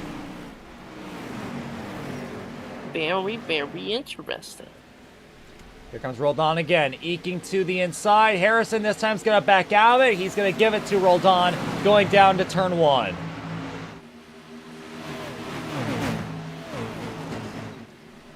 Oh! Right now, James Thurston is somewhere. There we go, I found him. He's right now racing against Jason Samito. James Thurston's already found himself back up into 7th place. It's actually a few lap cars up ahead of him that are mixed into the pack here. James Thurston has a little bit of work to do before he can get to the back of Corbin Collins. Or I'm sorry, not Corbin, but Ethan Moses for 6th place. Oh, there's contact! At the front of the field, it's Collier! Oh, Collier's in the fence! Each other. Everyone's going to take evasive action. Lee and Moses to the bottom. Samito as well. Everyone else going to go up to the top. And more contact. There goes Robert Eichelberry drifting through the corner. There goes Jason Samito down low. But everybody's going to be able to hold on to their cars. And let's take a look at that really quick. What happened there? Let's see here. Hunter M. Collier. Oh, there was contact between him and Diego Roldan. Right in the center of 1 and 2, Roldan ekes the nose to the inside, and, yeah, that's not really a good look. I mean, maybe Hunter went down a little bit, but that's because that's the line. You have to go down to get the perfect apex, and I think Roldan will have to take blame for that, because he kind of just seemed to have run through Collier. Yep, as the battle for the lead now heating up, here comes the 85 of Jason Gallagher to the back bumper. The 99 also there. Look at who else is entering the picture. Ethan Harrison in the 77. Well, I imagine what's happening here is Hyder's signature move, where he's going to go and park it through the corner, try to save his stuff, and make everyone stay behind him. I can't imagine that Hyder is being outran by Jason Gallagher, no offense to him. And, I mean, we're already seeing that he's starting to pull away a little bit. Everybody behind Alexander Hyder is ripping the fence. Roldan offline. Here comes Ethan Harrison for 3rd. And Now, I know that Jason Gallagher is locked into the playoffs, but I can't imagine he gives his teammate too much slack here. He wants to win. He wants to prove that he kind of belongs here in the conversation of championship contenders. Absolutely. After that win at Indy, I mean, anything's possible there for Gallagher. This is the first competitive season that he's had in his whole career. He's had 2 seasons of D1 competition. He's had a part-time season of D2 competition, so he's been around for a while. This has been the first time that he's been actually able to do stuff. Here comes Roldan to the inside now for second place. Roldan wants to make the playoff picture. He's going to go to the inside of Hyder as well. Oh, is there enough room? He barely slides up in front of that 85. I thought he was going to get 2 for 1, but he's going to have to settle for just the pass for second. But Roldan's got a really fast race car. Wouldn't be surprised as he is already right back to the rear bumper of the 24. And Roldan has a lot to fight for. We've been talking about it all broadcast. Here he goes. This could be for a spot in the playoffs. To the inside on Alexander Hyder for the lead. He's there. He's going to have the positioning of exit. Not quite as the 24 re-clears him off of 4. Roldan's definitely making his presence known. Like I said, more has the pace. Coming out of turn 2, 4 cars under a blanket. Hyder, Roldan. Here comes Roldan again. A much better run coming down the backstretch. They'll be even into turn 3. Roldan's going to send it even deeper. He's going to pinch that 24 up against the fence. They'll be even coming out of turn 4. Still side by side down the front straightaway. Hyder with the momentum off of the corner because of that run on the high line. But I think Hyder just doesn't have the best race car right now. He's a little bit slower. It seems like everybody's getting stacked up behind him. And don't look now, but look who's made their way into 5th place. Yeah, Miles Davis. Miles Davis just parked it away and let Thurston through. Thurston, after the controversy with Chris Lilly bringing out that last caution, getting that EOL, he's already back up into 5th, and he is surely hungry to get back up into the fight for the win. The fight for the win, it's going to come down to these 5 drivers up at the front. It's going to come down to Hyder, Roldan, Gallagher, Harrison, and Thurston. Maybe Ethan Moses if there's a caution. That would be fun to watch, but pretty much it's here. As here comes Harrison looking for P3 on Gallagher. Yeah, Gallagher tried blocking him down the back straightaway, but Harrison was having none of it. And one of a very rare occurrences there, Ethan Harrison was able to make the move down on the inside 3 and 4. No problem. He moves up into 3rd. 1 spot closer to the fight between Roldan and Hyder. And oh my goodness, Jesus. Here comes Roldan. As here comes Thurston as well. He's closing in. He's 3/10 faster than the leader Hyder that last time by. Roldan needs to make this pass really quickly if he wants to pull away, but he just can't do it. Hyder holding on to the lead on the outside line, and he continues to maintain that lead. And remember that James Thurston had pitted under that last caution. He does have the freshest tires of everybody out here, and it shows. He is already to the back bumper of that 85. He is here. Yeah, that 85 also really slow, but I can't imagine that the 85 will...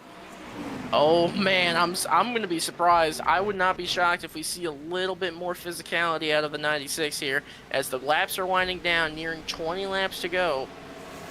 It's going to be real fun watching these last few laps. And I think Gallagher has an obligation here. He sees 2 of his teammates up there. He's in a call with them right now, battling for this win. He understands that he needs to help out Roldan. Here comes Thurston to the inside. They'll be side by side for 4th place going into turn 3. Thurston sends it in deep, but he has to check up because Gallagher's pinching him on the outside. He just has such good grip, though. He was able to make that pass so quick. Thurston into 4th again, less than a second now separating him and the leader. He's coming. He has got a full head of steam and fresh tires. Now this is where things are going to get interesting. The further their Thurston goes up, the more these guys are going to defend. He's coming up to Ethan Harrison right now.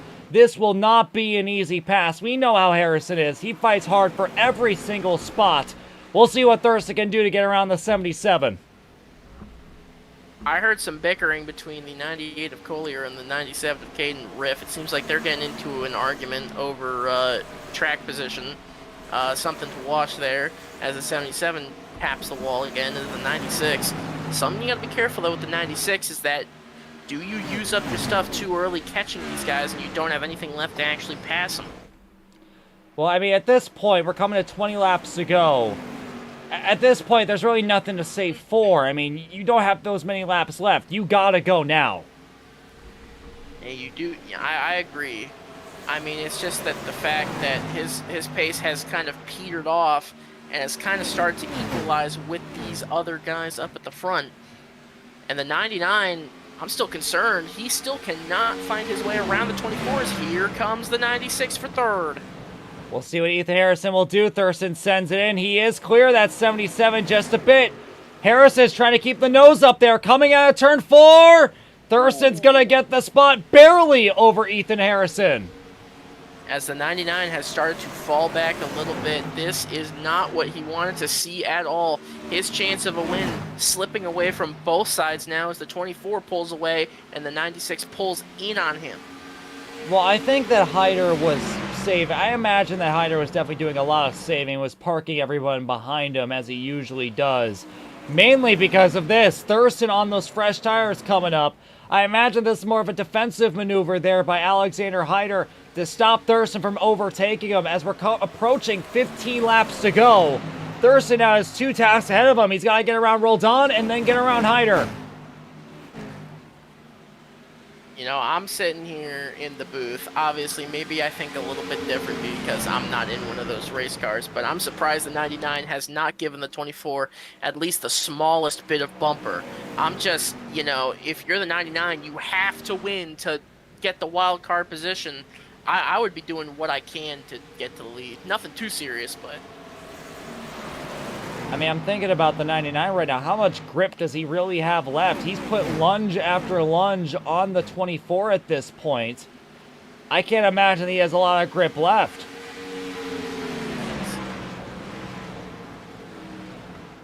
What is happening over the comms between the 97? It seems like he and the 98 are having a spirited battle for a 9th place there. I don't know. Oh, yeah, no, it definitely looks like it. And they're holding up a whole pack of guys back here, including Jason Samito, Aiden Smith, Marcus Vander Lee. They're holding up a train right now. As this is what I kind of feared would happen with the 96. He caught up to the leaders. He was able to make quick work of the other 2 guys in front of him. But as he has caught up to these 2 leaders, his pace has evened off, and Hyder ran a faster lap that time by. We'll have to see what the lap times are here. Hyder just a slight bit slower than Thurston that time. 99 is the fastest of the 3. Well, Roldan's putting the attack back on the 24 here late. Harrison has completely fallen off. He is no longer a factor. It is now between these 3 for the win with 15 laps to go. Remember, viewers, that for Roldan to go for a championship this season, he has to win this race to get one of those 2 very precious wild card spots. Hyder is fighting for a regular season title here tonight. With this win, he would practically guarantee it. And Thurston's trying to do anything that he can to steal that regular season title away from Alexander Hyder. 3 drivers, 3 major stories with under 15 laps to go. How many points ahead is the... 24 is about 20 or so. So it's pretty much a lock there for Hyder. It's pretty much a lock at this point unless Hyder wrecks. Which is a possibility. And who are the 2 wild cards? It's Mundros and I don't remember the other one. Oh, Chibinski. Is Chibinski ahead of Mundros or? Chibinski's ahead of Mundros, yeah, by about 20 points, I believe. Thurston has dropped back by a second. I think the battle's going to come down to one of these 2. And if you're Dimitri Mundros, you are hoping that AJ Hyder holds on to this lead because if he can't, he's in the wall. If he cannot hold on to it, the 99 would steal that spot. Yeah, he's got to be careful. Now, I will say this. Where is Chibinski right now? Chibinski's sitting 21st.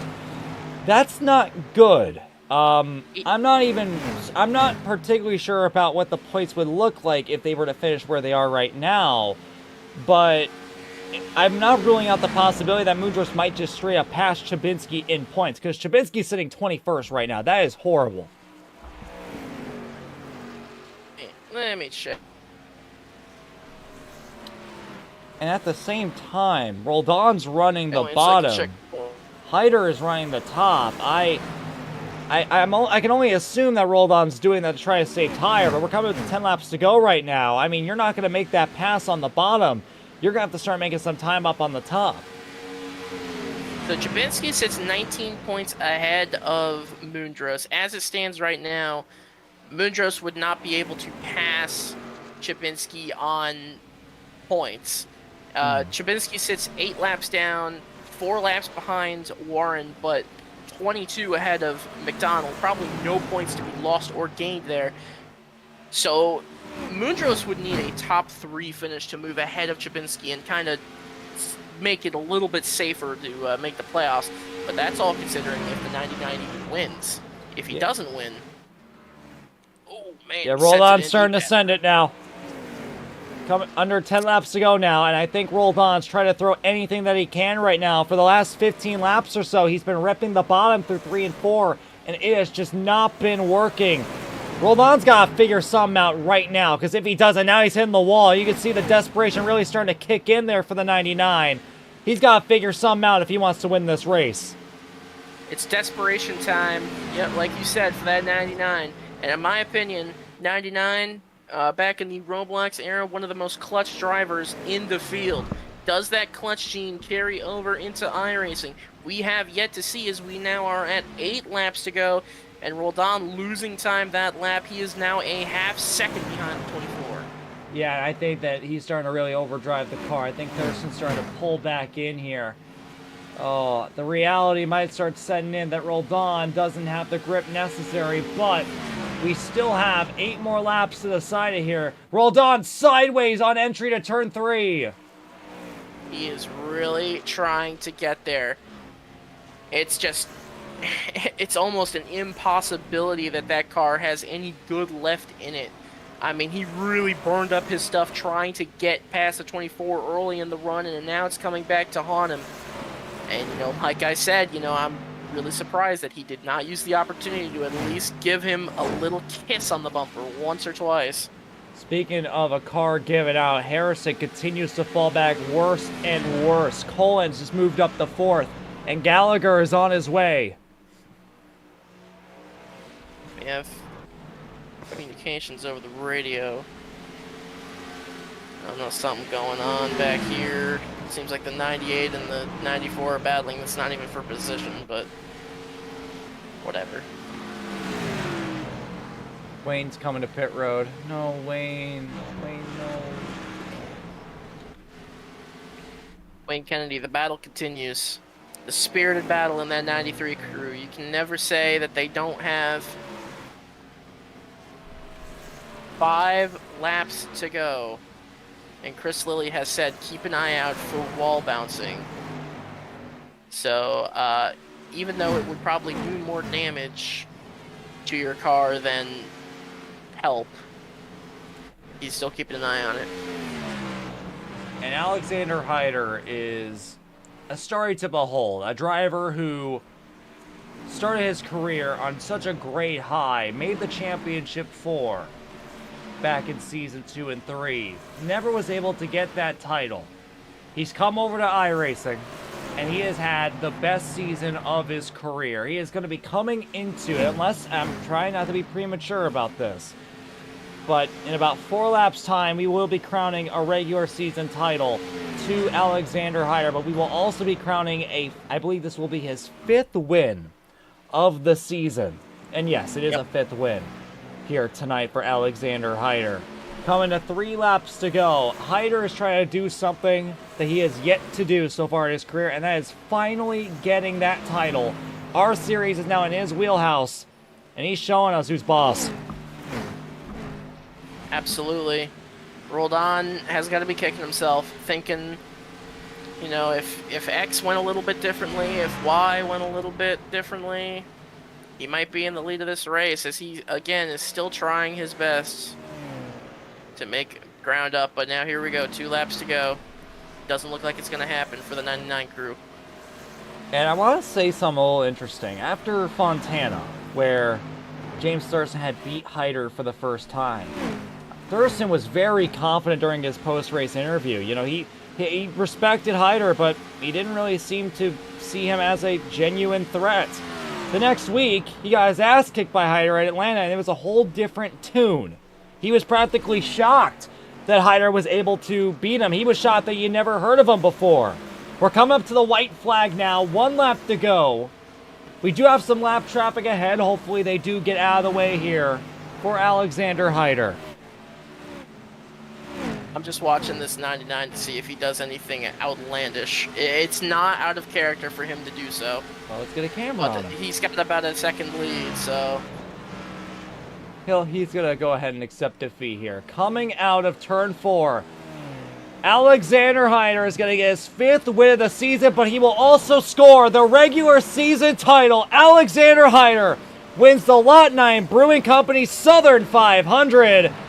And going into playoff time, he is looking like your favorite to win it. Very, very dominant performance here tonight. Ever since that first pit stop where he was able to get by the 96 after that mistake by him, he just pulled away. Corbin Collins will come up and give him a wave. He's going to come through 3 and 4. He's going to go ahead and burn it down in front of the crowd. 5th win of the season here for Hyder. Another win in his ASCA career. And another important story today. Your 2 wild cards locked in. Dmitry Mundros, a newcomer to ASCA, making the playoffs as the 2nd wild card. And Owen Shabinsky, by basically playing the Luigi wins by doing nothing strategy, has just started every race and has made the playoffs as a result. Let's take a look here at the results after 140 laps of action. Alexander Hyder gets the victory here at Darlington Raceway. He'll have the regular season championship and the point lead going into next week's action here in the ASCA playoffs. Diego Roldan's playoffs will come to an end. He will not defend his title. He will have to give that reward up to someone else. James Thurston brings it home 3rd. There's going to be some major questions to ask about him, not just about this race, but the last few weeks. There's been a lot of trouble towards his championship run. Can he turn it around by playoff time? Corbin Collins in his return race brings it home in 4th place. An incredible drive there by the 71. And Ethan Harrison is finally figuring out these pit strategies and brings it home in 5th. Going through the rest of the field, we got Jason Gallagher, Ethan Moses, Dmitry Mundros is in, Caden Reif, and Hunter M. Collier rounding out the top 10. Then, 1 second, I fucked up. Wrong fucking page. Shit. What? Oh no, I'm fucking up over here. Oh shit. There we go. All right. Moving on to outside the top 10. We got Miles Davis, Chris Lilly, Jason Samito, Marcus Vanderlee, Aiden Smith IV, Bradley Sawinski, Ryan Bogey went a race without running into the leaders. Good job there by him. Daniel Botting 18th, Robert Eichelberry 19th, and Landon Warren, I apologize for fucking up your race. You finished 20th. And then rounding out the rest of the field, we got Owen Shabinsky, Clinton McDonald, Aiden Arevalo, Levi Leip. I'm going to give a shout out here to Wayne A. Kennedy. You tried your best. Hopefully we can get a win by you during the playoffs. That's going to round out the field here for tonight's race. We're going to take a quick break, and we will be right back.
Right. And we are back here for the post-race show for the Lot 9 Brewing Company Southern 500. Oh my god, what a name. That was the first race, the first oval race where I could say, holy shit. That was like good. Like that was clean. We had some great racing. We had the drama. Like it was perfect. The fact that it came at Darlington was a shock. That doesn't make any sense at all, but I'll take it. If we can have that during the playoffs, that's going to be fantastic. But let's talk to not only your race winner, but your regular season champion. He'll be leading the points going into playoff time. Alexander Hyder, you've done it again. 5th win of the season. I believe that you have passed now your most wins in a season. I believe you got yours back in season 2 all the way back then. But also you get your first regular season title. How does it feel to have all this success? Gavin, What? I gotta fact check you. Do you have to? The most wins I had in a season was 3, and it was in season 3. Shit. But that's okay. Wait, because I swear you had more in season 2. no, I think it was just 2. But What the fuck? still, man? though, What the I fuck? cannot. Yeah, what the fuck, man? I can't believe it though. One of the best decisions that the ASCA admins have ever made was turn on manual cautions because it really paid off. We had some excellent green flag racing, and we could actually try to save our tires and not worry about cautions trying to interfere with everything. But yeah, overall, it was a really solid day. I didn't like the setup, but it is what it is. I have no control over that. Some super clean racing up front, and yeah, we're just going to use this momentum from the regular season championship and go on to the playoffs and try to win a championship. I want to ask you, who are the names that you're thinking about that could oppose a championship run for you? I think there's one that I could probably think of off the top of my head. Yeah, Are there any others? I mean, we all know who the obvious pick is, and I'll leave that up to interpretation. I wonder who that could be. You also got, I feel like Connor, if he cleans up some stuff, I feel like Connor definitely does have a real shot at it. Same with, I think, with Chris, too. He just gets caught up in a lot of unfortunate accidents. What do you mean by that? I'm not really sure. What I don't know what happened. I don't know what happened today. I didn't look at the replay. I can tell you what happened. I mean, you probably So don't let have to, me lay it out for you. All right, let me lay it out for you. So Chris is a lap car on old tires. Here comes James Thurston on fresh tires, and Chris kind of just doesn't move. So then Thurston drives through him, and then Lily puts him into the wall, and then Thurston dumps his shit and takes out Clinton McDonald too. It was basically just a bunch of fucking around. I'm sure Thurston will have a much better explanation for what happened, but yeah.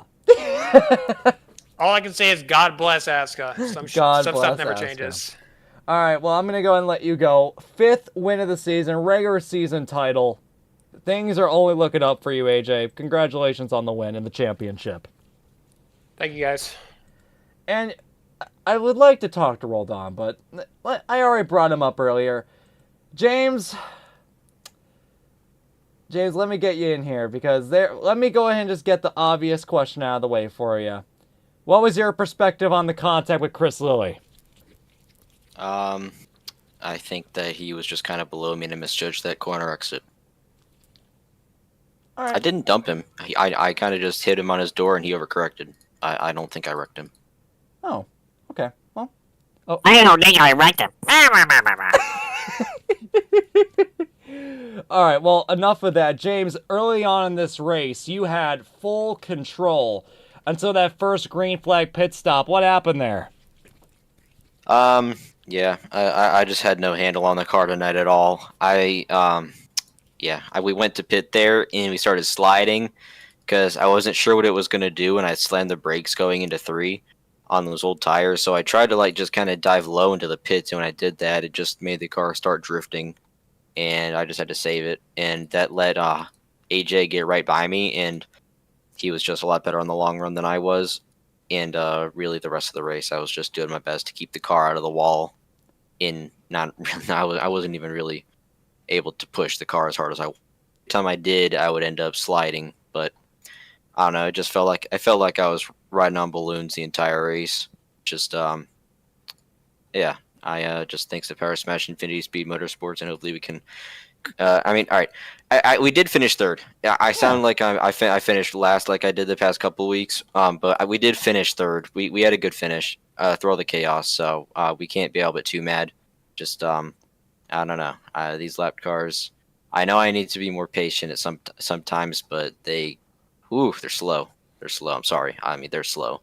They are slow. That's why they're lappers. Well, James, me and AJ said, I mean, hey, if there's someone that could go for AJ's title, it's you. Even with the trouble that you've had these last few weeks, we can chalk it up to Connor being Connor. And conveniently enough, when Connor's gone, all of a sudden we have our first clean oval race of the season. So hopefully Connor cleans it up. I would like to give props to Chris. I know he's probably not happy with me right now, but I really do appreciate having the auto yellows turned off. I think it pretty clearly gave us a much better race, even though I caused the last yellow we had. But I think we're gonna have much better racing throughout the rest of the season now, and hopefully we'll have more fair endings.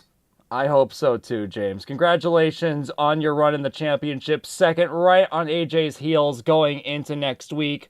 Hopefully playoffs go a little better than the last few weeks have gone for you. Hopefully. All right, and now we get to the heartbreak. Roldan, one spot away from defending your title. How does it feel to come short?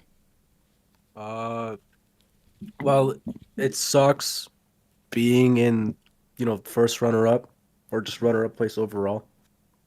But I guess for like the last few weeks, we put in the results we wanted, but we couldn't maintain or be consistent with those results because we were hot ass at the beginning of the season. But I guess I don't know.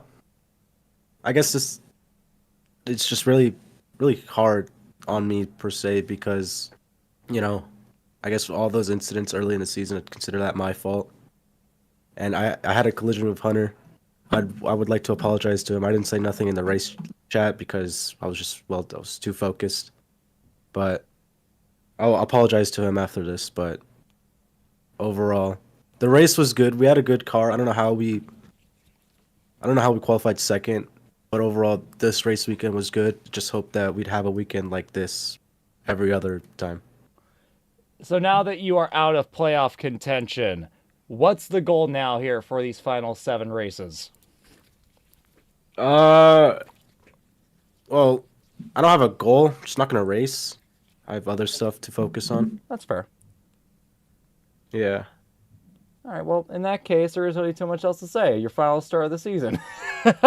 Yeah. All right, well, Don, I'm going to go and let you go here. Second place. Hey, that's a good way to end off the season. Hopefully, if we do have another season, which hopefully we do. Hopefully. Hopefully, we'll be seeing you going back for another title.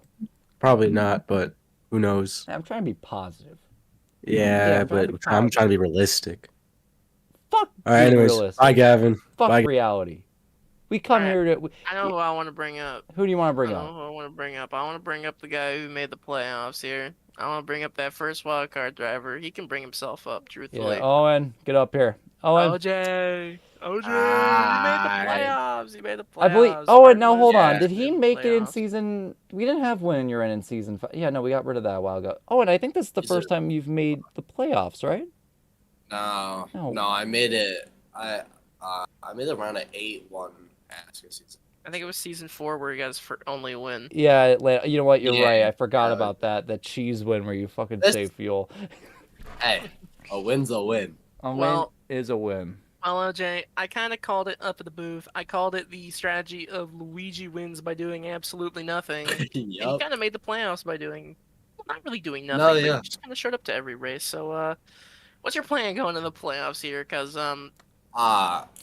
Obviously, I mean, I'm gonna be in no contention with AJ, Thurston, any of those guys. So, shouldn't be put together the good races that I can, which lately just hasn't been working for me. I gotta clean stuff up. Gotta do a little better. Today was just terrible.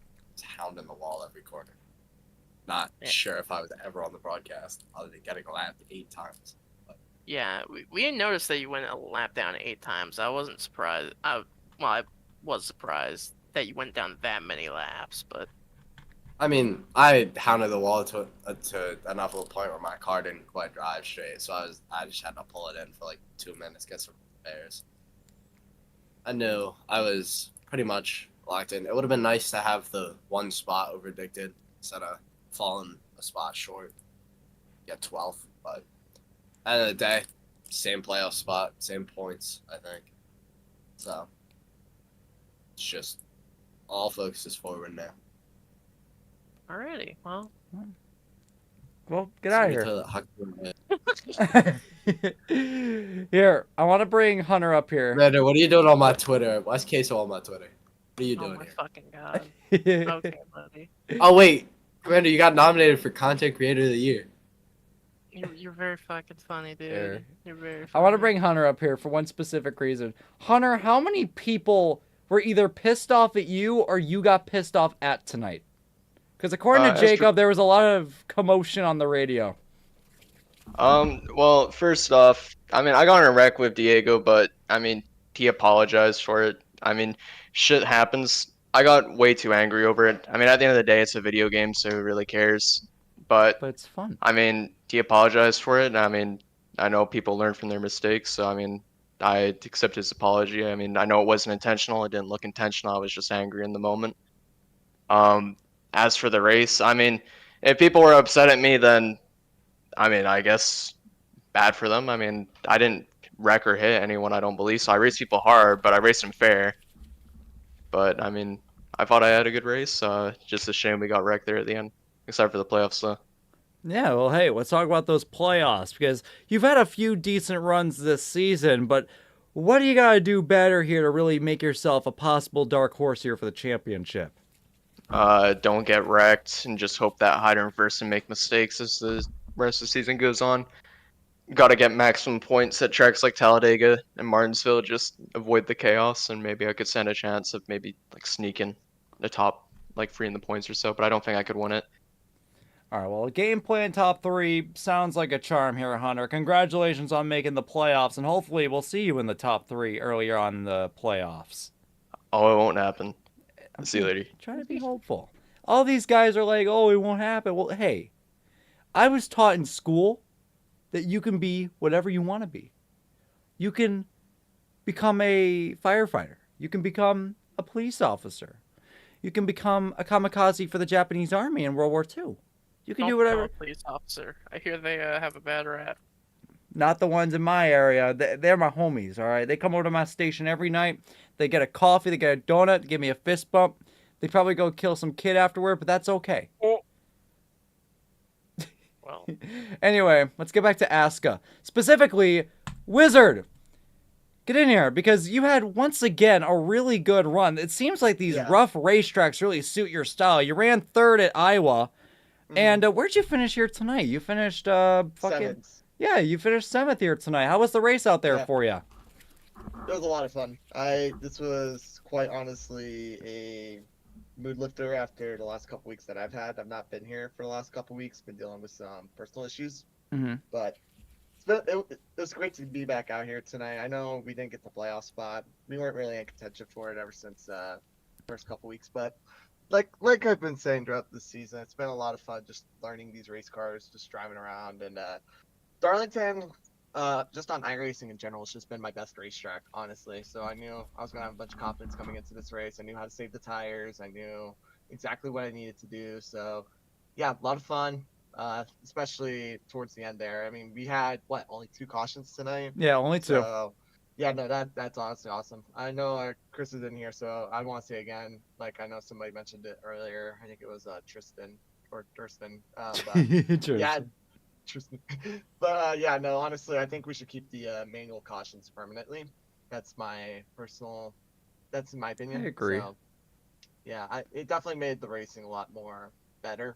It definitely made for those long green flag runs that we've been looking for throughout the season.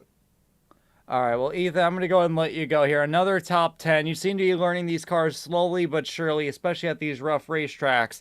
Hopefully you get a few more before the season rounds up. Thank you. See, there you go. He's just like, thank you. Like, I wish more of you guys were like that. Anyway, I think I want to talk to Levi.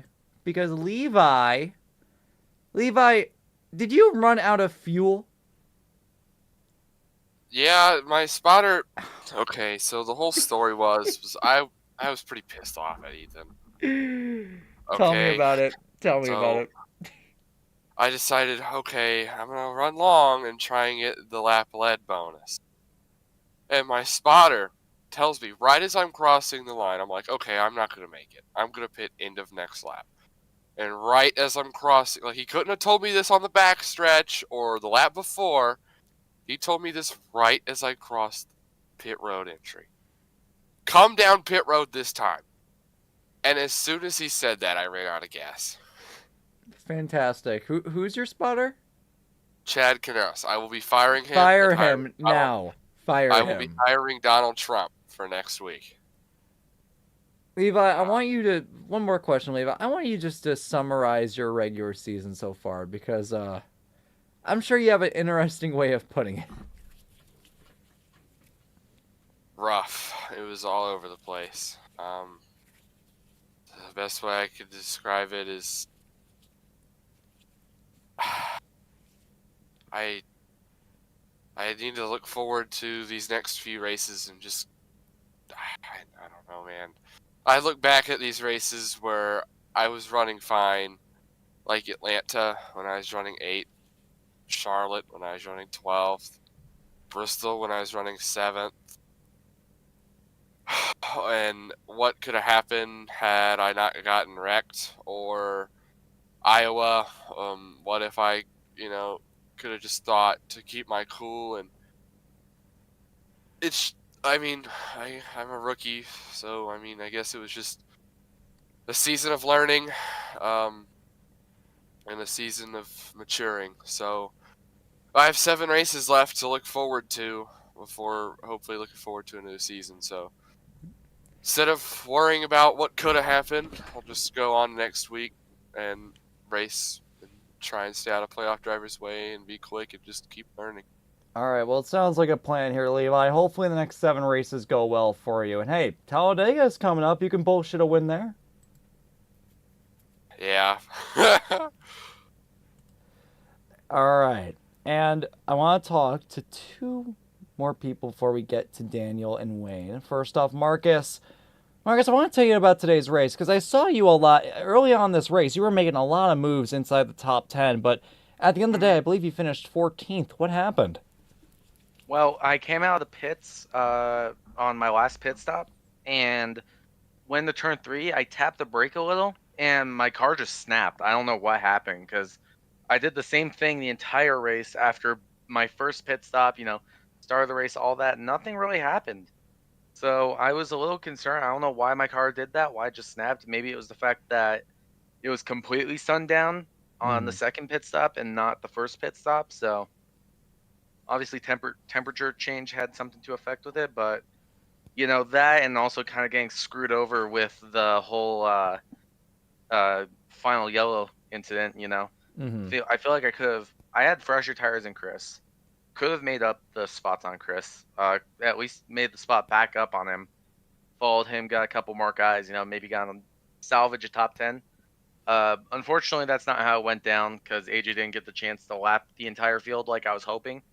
So, yeah, overall, my team, they put a great Sex 42 car together. Yeah, could have had a Sex 42 top 10. But you know what? P14 at the end of the day. With how much hell the last 40 laps, I would say the last 40 laps of my race basically summarized my whole regular season. I don't know.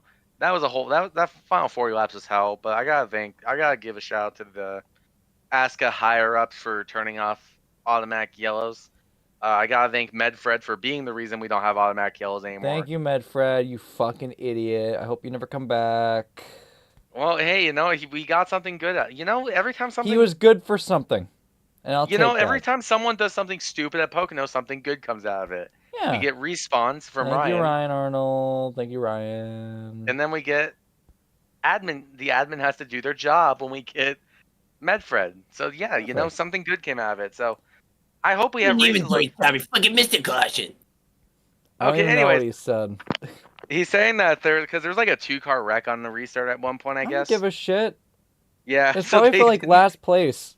It probably was. It was like it was probably for last place. So I didn't really give a shit. It was like mid pack in the racing. Again, I don't care. I don't care. We didn't see it on the Is I'm this gonna broadcast. your touch interview, myself. either. I'm gonna buddy? touch myself to the broadcast. I will put Ice Spice on the broadcast right now. You're gonna put ISIS on the broadcast? Yeah. Do you have the rotisserie ISIS. Marcus ISIS. picture by chance? ISIS. Do not ISIS. chant that. Do not chant that. Yeah, guys, you know OJ really likes seeing really bad stuff at Darlington streams. Don't let him be on He the does. Darlington Yeah. podcast. Don't watch the season 5 D2 race. They talk about stuff. Only watch the finish. You know, great finish to that race, great of course. The same car that got 14th today won that very race, and then same thing with season 1 Watkins Glen. Also won season 1 Glen for a couple hours. Yeah. Yeah, I don't know. How was it up in the booth today, Gavin? It was great, but I do have to talk to someone else. Aw. Goodbye, Marcus. Hey, Christopher, are you busy at the moment? Because I'd like to speak with you. What? Well, I want to ask you. We got Thurston's perspective about everything earlier. Now I want to hear yours about the contact between you and Thurston. Well, let's see. I was already in a hole because going 43 and a 45 is speeding. Shout out iRacing. Oh yeah, that. So we already got put behind the 8 ball. So I was going for the 2-stop strategy to try to gain some spots on the back end, assuming we were going green. And I knew Thurston was coming. I expected to let him buy down the backstretch, but I guess he decided otherwise.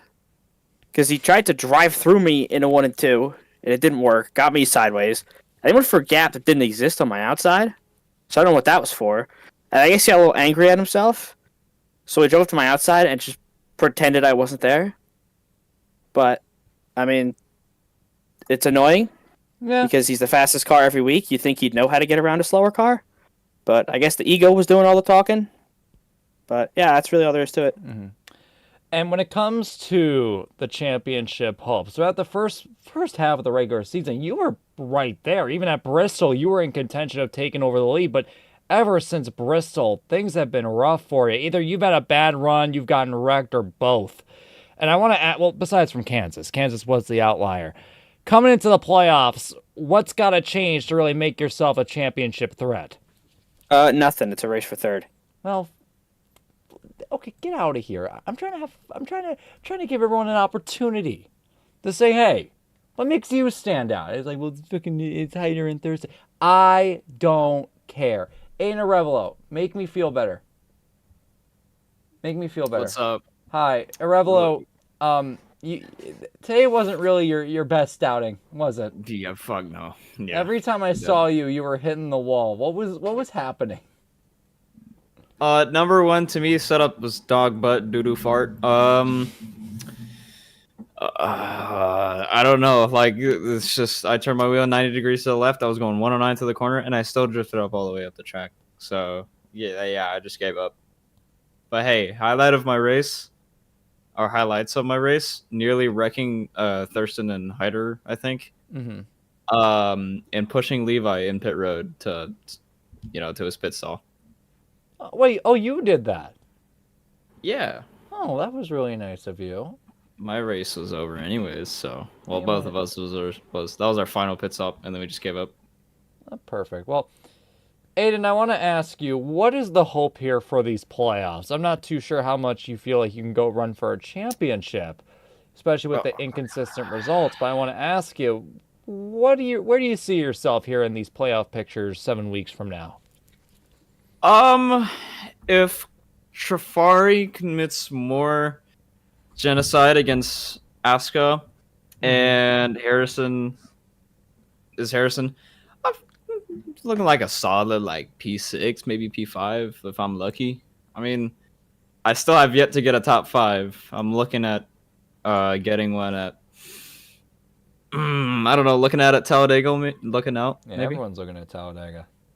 Yeah, but I mean, I don't know. It's just been a mediocre at best season so far. So, I mean, you're doing something right if you're making the playoffs. I mean, there's a few people we're about to talk to that missed that they could probably say they had some pretty mediocre seasons. I mean, I would have been higher in the standings if let's see here, AJ Hyder didn't exist at Indianapolis.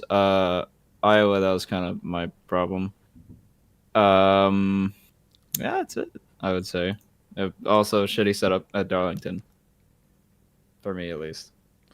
Well, you're still in the playoffs. All right, you're still in some kind of championship contention. All right, you might turn things around. You never know. You never know what could happen at Talladega and Martinsville. I could probably put the bumper, bumper. I already know who's gonna put the bumper at fucking Martinsville. It's gonna be Connor. Oh God. Oh yeah, well if he makes it, because he might get suspended You again. never know what yeah, he's gonna wash up the track on someone at Dover, and then something stupid's gonna happen at Talladega. He's gonna clear himself like 4 wide, Connor stuff. Connor stuff, yeah. All right, but Aiden, I'm gonna go ahead and let you go. Not a race to remember, but hopefully there's some better races coming up for you here in these playoffs. Hey, maybe we could reverse the order for Chicagoland. Maybe. I just don't want Wayne A. Kennedy to be in the lead. No, I think that we should put him in the lead. In fact, we're gonna bring him up right now. Hey Wayne, do you want a reverse grid moving forward? You can get the pole for every race. It'd be funny, but I feel like it would be a George Tolsima moment every time. But that's the whole point. I mean, if we have George Tolsma every restart. Well, also, I just want to say, if it was reverse grid, I wouldn't be back there. It'd be my good friends over at Spartan Motorsports. They're confident in themselves that they don't qualify. That is true. I qualified for this race, got in the wall, and we kind of saw what happened. Yeah, we caught that live, and yeah, I know. I looked over as soon as I'm like, oh God, they got the camera on me. I was gonna scatter and hide, but no, I just see myself front and center committing biting the curb at Darlington. Wayne, what was the car like coming into tonight? With the few laps that you were able to do under power, what kind of confidence did you have behind the wheel? Well, first things first, we stole the car from Roblox, of course. Yeah. So it handled like a Roblox car. We love the it handled like a Roblox car. The bad news, we're on iRacing. Yeah, so just completely fucking shit. Yeah, it just blew up violently, but the good news is it's really easily repairable. It only took the pit crew a good while to go find all the pieces out that was left in the infield. Yeah, 40 minutes and you were back out on the track. So, Wayne, you are now out of playoff contention. What's the game plan for the rest of the season? Let's keep driving. Simple. Let's go gambling. Oh no, that's for Talladega. Yeah. Wayne, I need you to do something for me. I do. I need you to win Talladega. All right, I'm not asking you. I'm telling you. You have to win Talladega. Okay.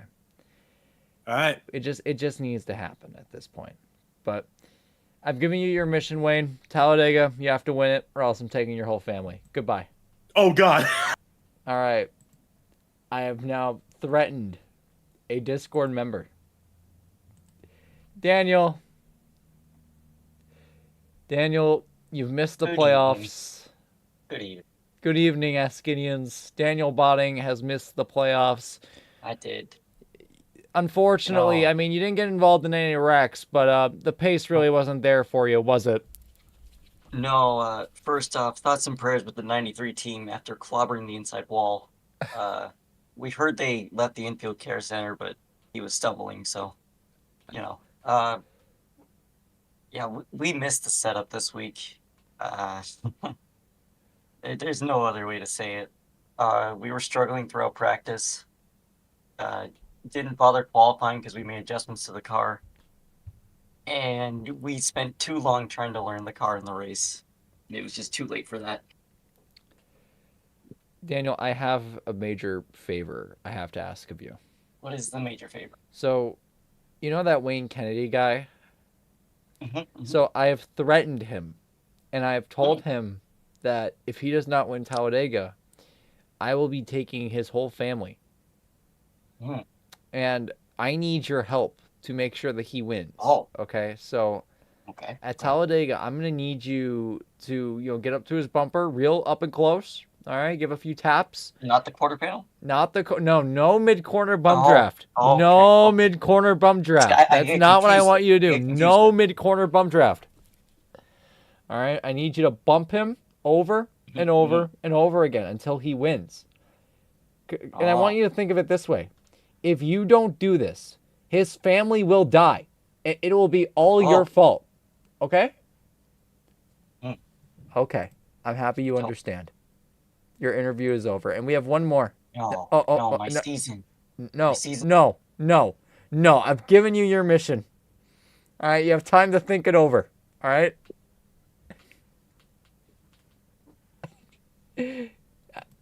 You gotta go. Jason Gallagher. One more. Oh no! God damn. Here, we're gonna do an interview while he does this. Jason, you had a really good run here tonight. You were able to stay out of trouble. You ran up front. What is this dude playing? He's playing Pokemon. He's opening packs. He's opening packs. Let him open his packs. No, fuck off. Better not come back in here. he better not. I just got a Charizard EX. Yo, we got a Charizard EX. Yeah, we missed the Charizard EX. Okay, where were we? I was saying how you had a really good race today. It's been one of your best performances. You ran inside the top 3. You were fighting for the win before your tires fell off. I mean, how was your race for you? It was pretty relaxed in like 6. Nothing to write off about. I just kind of chilled there the whole race until we had the Chris caution. And then AJ and I were on inferior tires, so I couldn't really do much there. But I was quick. I didn't think I would be quick, but I was quick.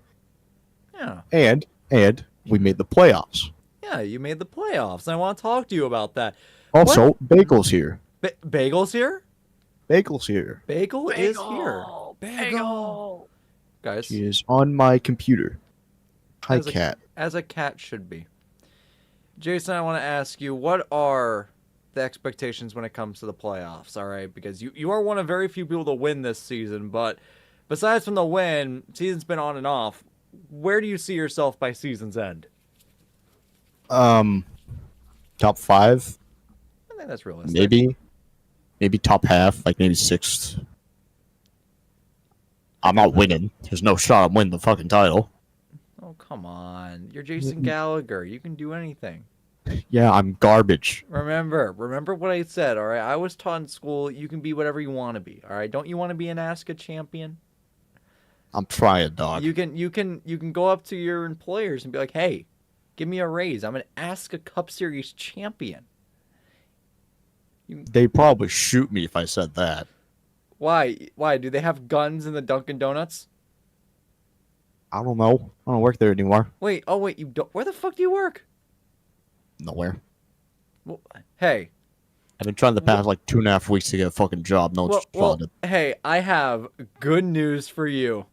Because I there am not- is a job opening at my Circle K waiting just for you. Are you opening another pack? So good news. That's in Illinois. Yeah. I'm in hell. Move. Okay, move here.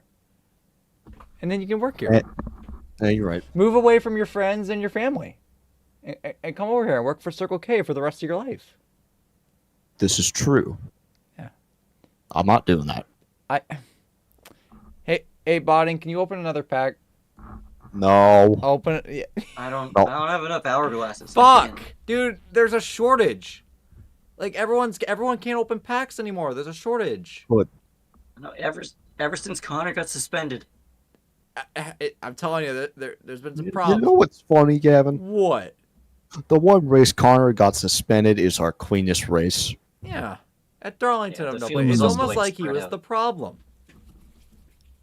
He was Hmm. spreading his Trifari germs everywhere, and everyone was getting sick with autism. Trifari germs. Now let's run it back at Chicago. What are Trifari germs? Oh shit, he's Trifari. here. Uh-oh. Oh god. Get him up here. Oh no. Come on in. Hey, come on in. Hey. Hey. Christ. You didn't Good hear what we Christ, were. Hitler. Hey, you didn't hear what we were talking about, like. No. No, you didn't. Okay, good. No, I didn't. Nah, he doesn't need to know. Yeah, he doesn't need to know. Those Good. who know. Yeah, those who know. Yeah, you know, I just came here to give a shout to the sponsor of the race, you know? Oh yeah. Yeah. Can you tell us a little shout more? out Pokemon. Well, Yeah, that's it's, suspended for his own race. That's crazy. Hey, I went down from a fucking 1.5 to probably a 1 now. Oh. Oh. Nice. That's not very. Yeah, hey, can you tell? Hey, can you tell us a little more? Can you tell us a little more? Yeah, you know, it's a... Hey, man, at least it's a real sponsor and like Ethan Design. God, man. I hate this. All right, but with that, we're gonna end the broadcast. Our 14 are set. Who will die first? Probably Owen. Me. It'll be me. Me. My goal is to beat Yeah.